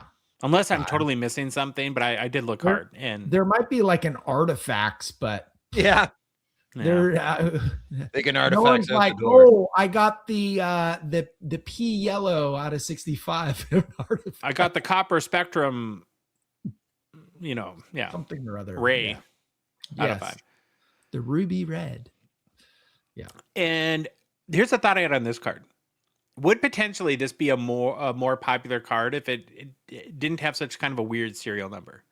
Like I think as human beings, like where we sort of computate out of 50, out of 49, out of 99, out of 100, out of more kind of I don't know what you call them, common numbers, more fourths, halves, wholes. If it was out of 67, then the kids would all want to buy it. Yeah, I don't think the out of 65 has anything to do with it. I think this could be out of 10, and it's a space. It's gimmicky. I love it. I love the gimmick. It's the only other platinum card I collect is Cosmic. I am a full O-Pee-Chee Platinum Cosmic apologist. Yeah. It's not the 65. It's how many people like space and hockey? Not many. I got you. Yeah. Okay, we'll move on to out of 50. So to me, the clear winner is pretty obvious. I think the O-Pee-Chee Platinum Seismic Gold. Yep, would have killed you if you didn't pick this. One of the best cards, regardless of serial number, I think, in the whole hobby.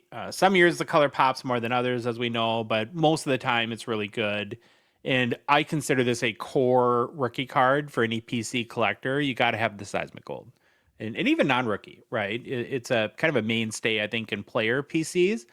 The runners up, and here's where you get a little bit of a longer list and some more significant cards. I put the Metal Universe Blue PMG at the top out of 50. Good and then I think a very underrated card is the Platinum Prospect Star Rubies out of 50 as well. And then you have the Flair Ultra Medallions Ruby Red out of 50. Then the Upper Deck Population Count 50. And the SPX Rookies Grand Finale out of 50, which similarly to the Ice Premieres was a bigger card a number of years ago, and his luster has faded a little bit.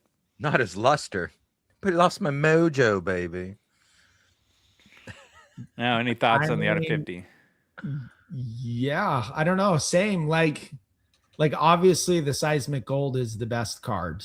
Obviously, there's no question. You might be able to move some of those other ones around. I would definitely put the Blue PMG as number 2, and then the other 4 in your list, or maybe the next 3 in your list, you can kind of move around a little bit. But yeah, I think those 2 stand out the most to me: the Blue PMG and the Seismic Gold.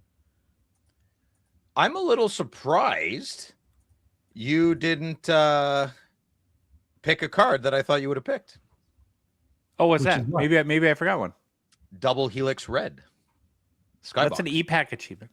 So it's out of 50. It's a rookie, but it's not. I don't. It's not every year though. That was a one. I thought it was. No, I thought it was. Yeah. No. Sorry, I thought okay. Well, then I agree with your Seismic Gold. I have a question about the Seismic Gold. Is 50 the perfect serial number for this card? Yeah, because it makes it attainable for all walks of life of our hobby. I think it's perfect. It used to bother me, but that fact alone makes it anybody can have that card. Anybody. You can go and buy a Connor Bedard Seismic Gold right now. 1,500, 2,000, maybe 2,500.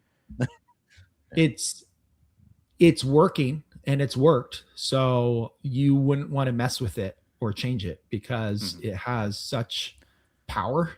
So why mess with it? Yeah. Okay. I wish they'd get rid of the out of 25 auto. I mean, people hate me for saying that, but Well, that's where, and we got comments on our last top 5 video where I think both of us I said saw we 'em, yeah. prefer the non-auto over the auto, and we're probably in the minority, but I think Well, chromium car. Yeah. I responded in comment when people present. There is no absolutes in our hobby. So so Josh and I made comments that we not only do we prefer the out of 50 non-auto, it actually used to be more expensive.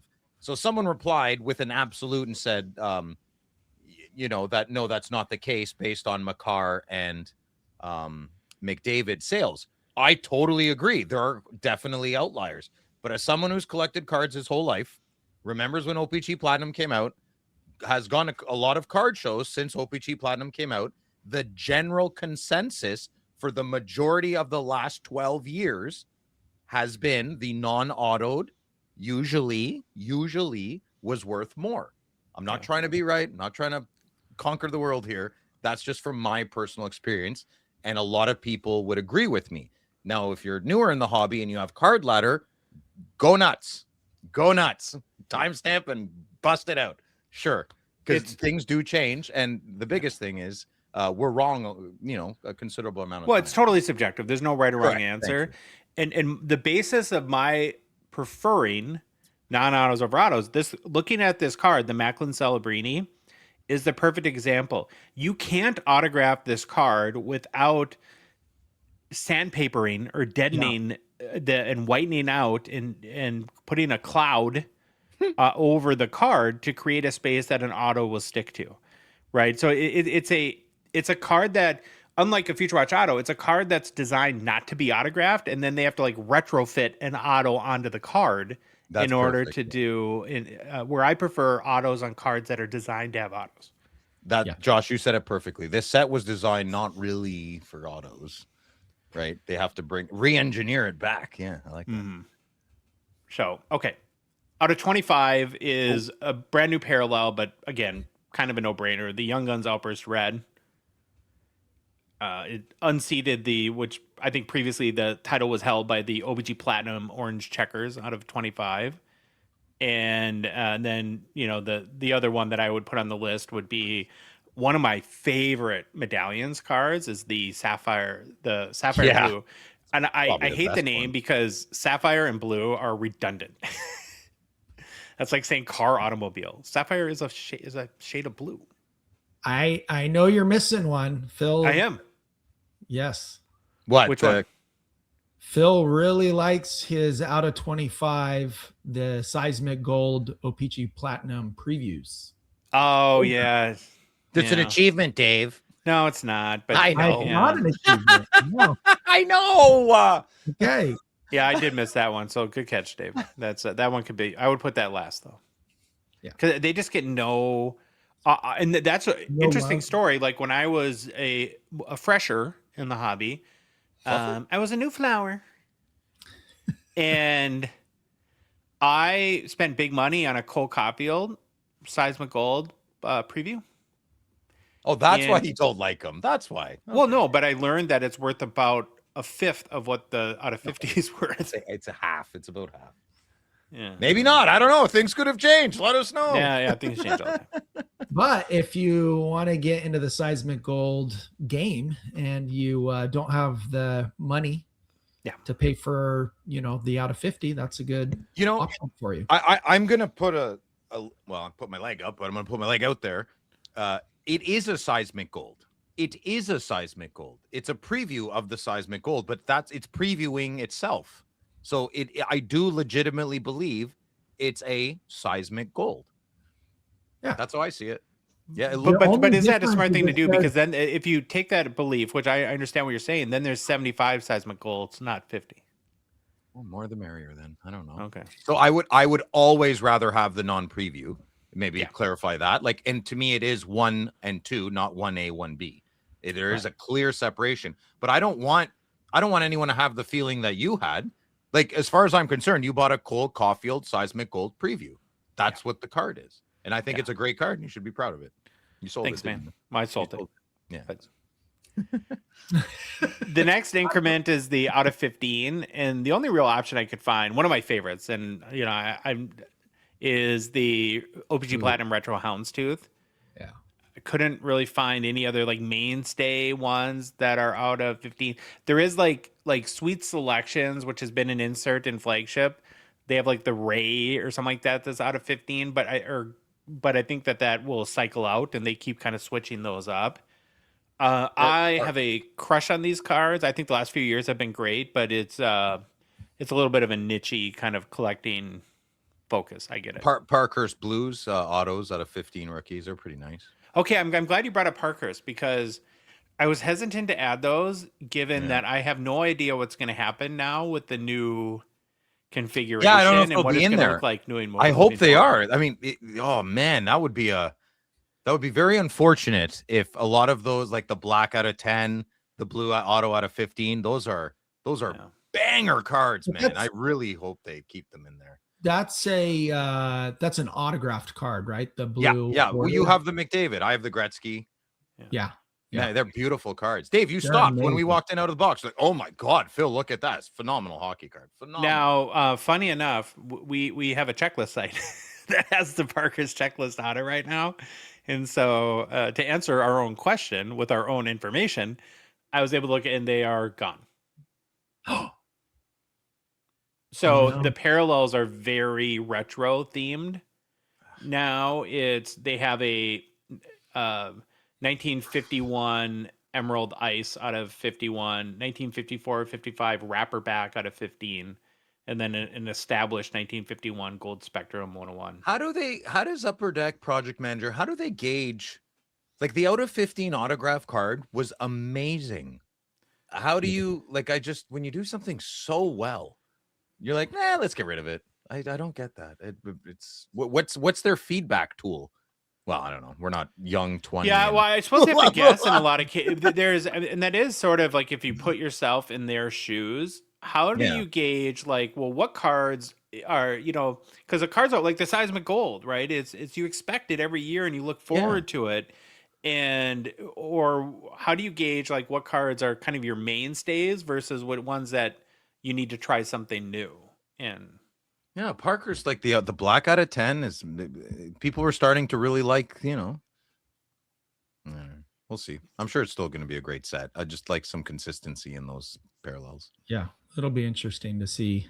I'm super See how it excited. hits. I got a question though. Yeah.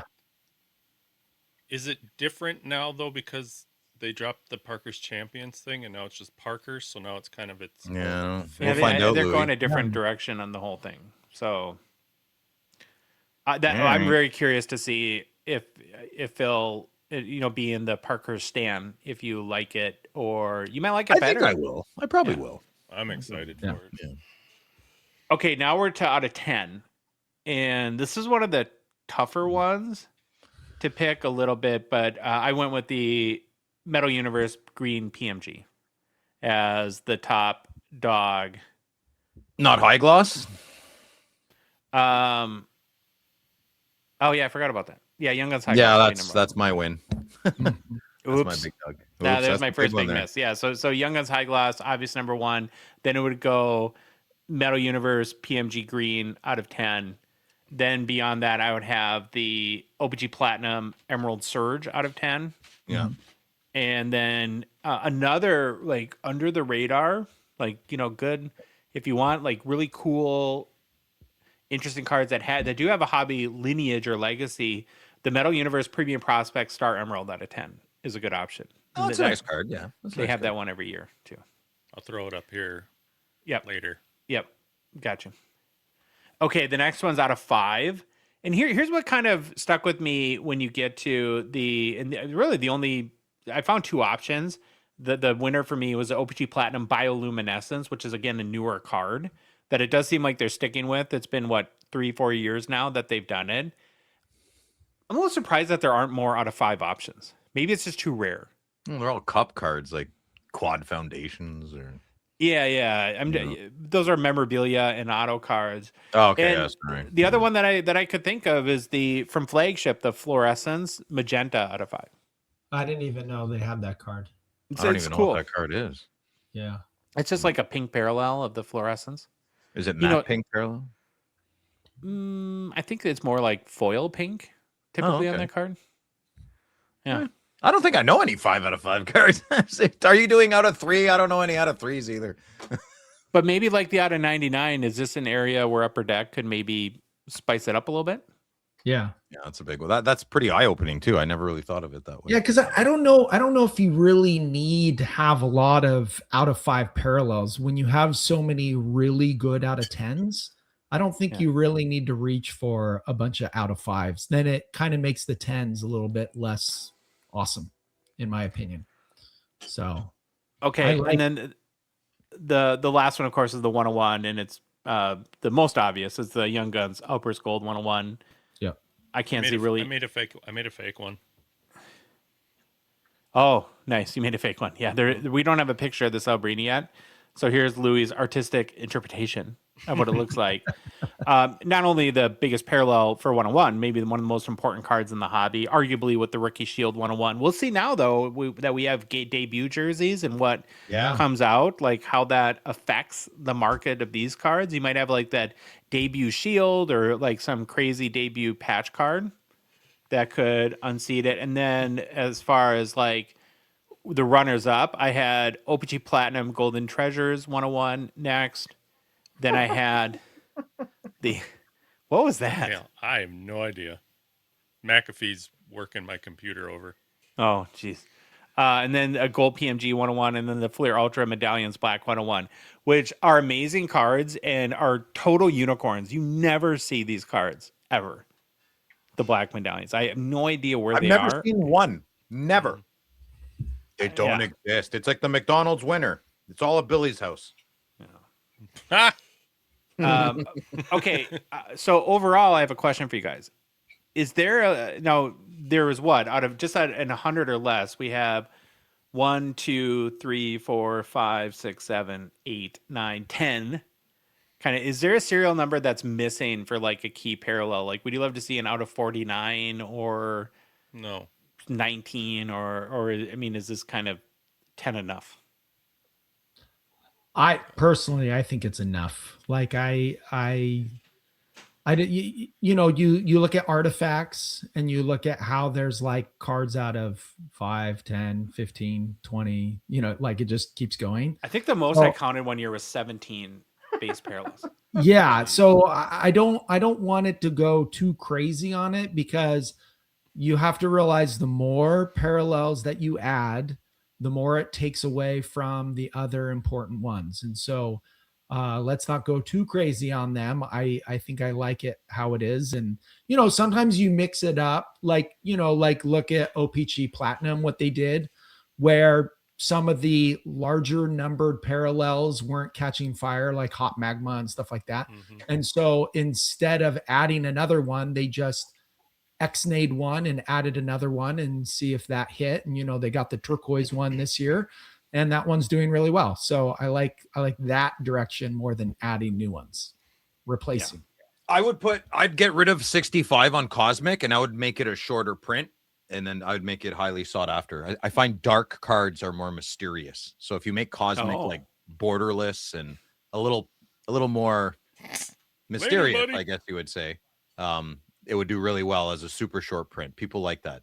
Yeah. Did Dave leave? Is this something I said? Or Yeah. You offended him. Okay. Of all the things you said today, I've never he found that offended in my life. The most offensive. Okay. I'm getting back here. Boop. Hi, Dave. Hey, what's up? Hello, David. Step out real quick. You had the Sylvans. Your tummy was a little hurting. Exactly. I had to run to the bathroom real quick. I'm good now. Okay. Well, that's fast. You're a lot faster than Phil's dog. That's for sure. It's true. My dog is handicapped, you jerk. Thank you very much. Well, we did have to wait like 8 minutes. Oh, heaven forbid. Yeah. My dog's pooping. We can't record the show. We gotta wait. What do you want me to do? Rush her? No, I love her. Don't worry. We love Charlie. It's all good. Yeah, Charlie, Dave, you be nice. She loved you. She doesn't like many. Charlie loves me. I love Charlie. Yeah, she did. Yeah. New product release is brought to you by GP Sport Cards and Grant's Hobby Shop, Total Sport Cards. If you're a proud Canadian collector looking for some 2025-26 SP Authentic boxes, hit up totalsportcards.com as Grant can ship them to you anywhere in all of Canada, even the furthest, most remote places. Or you can stop in the shop in Etobicoke if you're in the GTA. And Grant will be breaking more SP Authentic tomorrow night on the GP Sport Cards YouTube channel, so you can grab your spots at gpsportcards.com. And finally, hit up Grant if you have a collection to sell them. Drop in the shop or give him a call or maybe send him a message on Instagram. Not a lot to talk to new product releases. I did want to go over. So I spent the day while I was working and researching the show, watching a ton of SP Authentic breaks. And I don't know, Phil, you probably had a busy day at work. I don't know, Louie and Dave, what you guys had a chance to check out. No. But That'll be tomorrow morning, coffee on my front step, going through.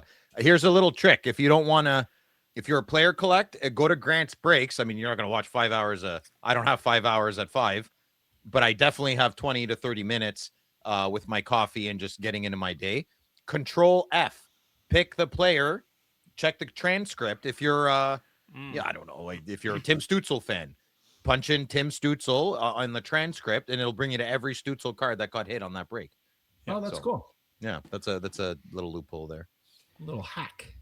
so I just a couple observations from watching all the breaks today. I think overall the card designs look great, and Upper Deck did a good job of adding color to the base set. There's a lot of different color variation, but while keeping the clean design. And so give them props for that. The base parallels work really well with the base design. And kind of like on a preview, this specific card I'm still most on the fence is the Future Watch Auto, but we'll. Yeah, I didn't get.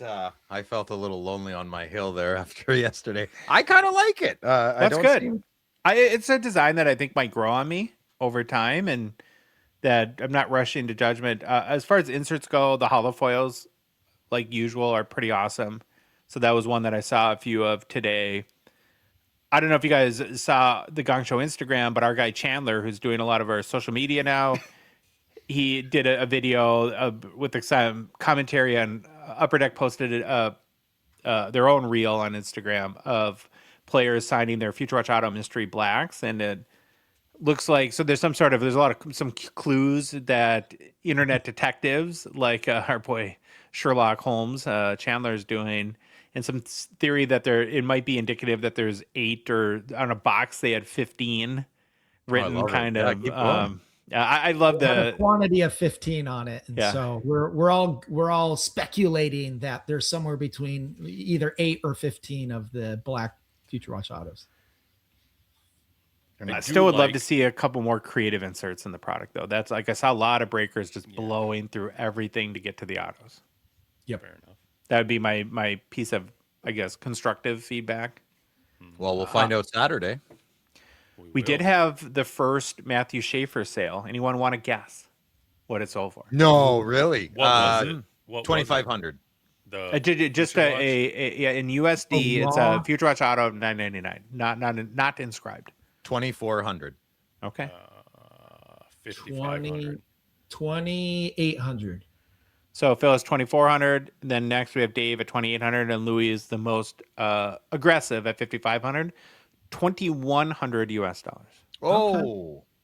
I'm Yeah, close. now it's hard to peg the market on that because it's always like a quick snap up of a best offer. That could be a great price. Yeah, we don't know, Yeah. which would be silly, but it might be. Super silly. I'll even throw super. As silly. far as it hasn't been a ton of significant sales. The other ones that I found is there's a Bedard on the veteran side, the mystery black that I think went for $950 US, and then one of the Matthew Schaefer Bounty Spectrum FX went for like 500, but that's indicative of people racing to get the bounty prizes and probably overpaying for, I wouldn't mind some of those retro Sign of the Times again. I've been picking those up. Bobby Orr's and Marcel Dion's, and they got some really nice 2021 or 1920 Sign of the Time retros. Really nice. Card. Yeah. So, again, very early. We're still recording on release day today, and yeah, that's about it. How's Schaefer's autograph? Which is it maturing with him? Because his last few batches were good. This one's horrid. Yeah, it's not This the- one's not great. It's well, not you great. put 1,000 cards in front of a kid. He's not gonna Yeah. want to do that, you know. Who knows? It's pretty scribbled. Yeah, so that's that. I'm out of this whole new autograph thing. I mean, I'm like 30% away from finishing a wicked video about this whole thing. But Oh, nice. Can't wait for that. yeah, I'm very excited. I filmed it with this, the old camcorder. Sweet. Yeah. Okay. Any other thoughts or observations before we move on to personal pickups? Personal pickup. I think you said it. I think it needs, and I don't think what it's lacking is insert necessarily, because it's an autographed based set product. I would love to see them go to like a guaranteed 3 or 4 autographs per box and maybe add that as the extra chase, or go less packs and more autographs, something like that. Well, they shouldn't have taken Young Gun acetates out and put it in extended. There was such a big push to make extended good. Mm-hmm. I think they overloaded it. I mean, well, I may not go. It was kind of a rob Peter to pay Paul sort of situation. I mean, I thought the Young Gun acetates in SPA was amazing. It's a what's the second best rookie autograph that puts you in the game? A Future Watch auto. Well, why not put the third one in the same set? Well, even the other thing though that got taken from SPA into extended is the whole Young Guns update, right? So you go to 2019 before extended came out, you had the Igor Shesterkin Young Guns in SPA. This year, right? If there was no, and I'm an extended fan. I like that extended was here, but it's just the reality. The Zeev Bium update Young Guns would have been an SPA, and that would have been kind of a cool hit for people today. And so it's just there's a little bit of a hole that needs to be filled, I think. I don't think they still do have the SP Authentic like acetate.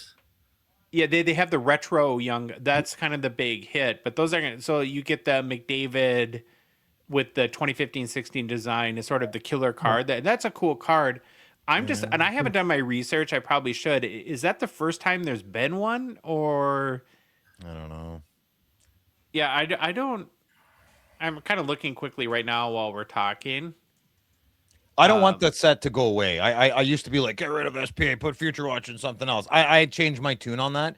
You can make SPA's great. I think they just gotta. I think 2 cards that's all it needs. Just 2 extra cards.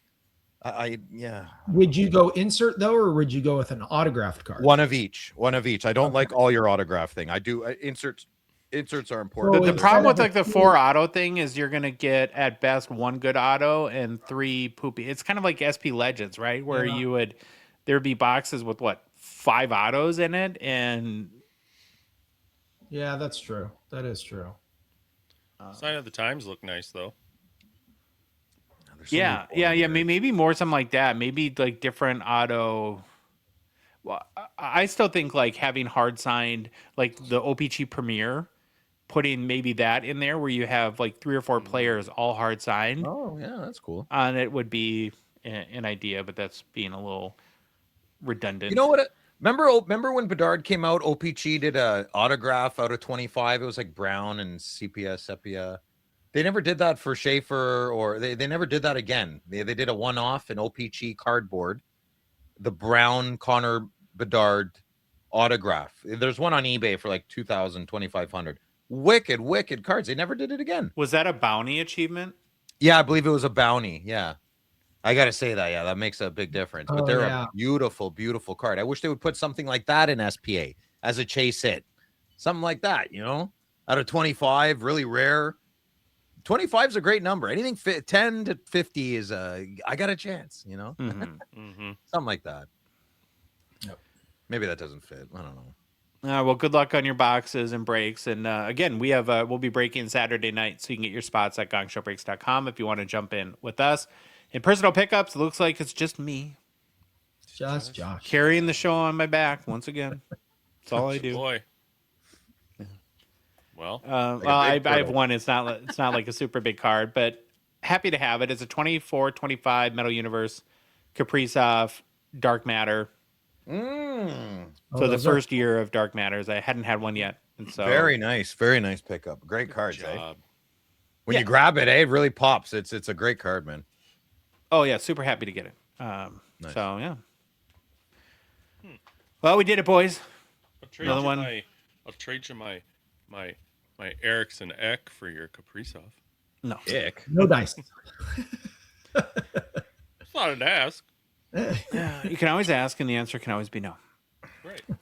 No means If you like no. the episode, please leave a rating, review on Apple, Spotify, whatever podcast app you listen to us on. If you love the show, you want to support us, want to chat with us on the Hockey Cards Gong Show Discord server, please consider a $5 a month donation. Join our $999 support level tier on Patreon. Link is in the show description with our Instagram profile, TikTok profile, on our website, hockeycardsgongshow.com, or on Patreon's website, patreon.com, and search for us. We are the Hockey Cards Gong Show. Follow us on social media. Yeah, we're cool. We're on Instagram, Facebook, TikTok, Twitter, and YouTube. And boys, the Hockey Cards Gong Show podcast is a production of Dollar Box Ventures LLC. Have an amazing weekend. We'll see what craziness ensues with the draft and more trades. It's a fun time in hockey world. And we can't wait to be back with you on Monday. Baba Louie, take us out. Bye. Yo, it's the Gong Show. We're dropping the facts. Hockey cards on fire. No holding us back. Josh looking sharp, the face of the scene. Feeling pork chop pants, rocking it clean. Baba Louie in the booth, he's the man with the plan. The best producer in all the land. Gong Show Nation, let's hit the flow. It's the Hockey Cards Gong Show. Let's go, let's go. Wanna say them in the show. Shame. I got a little package.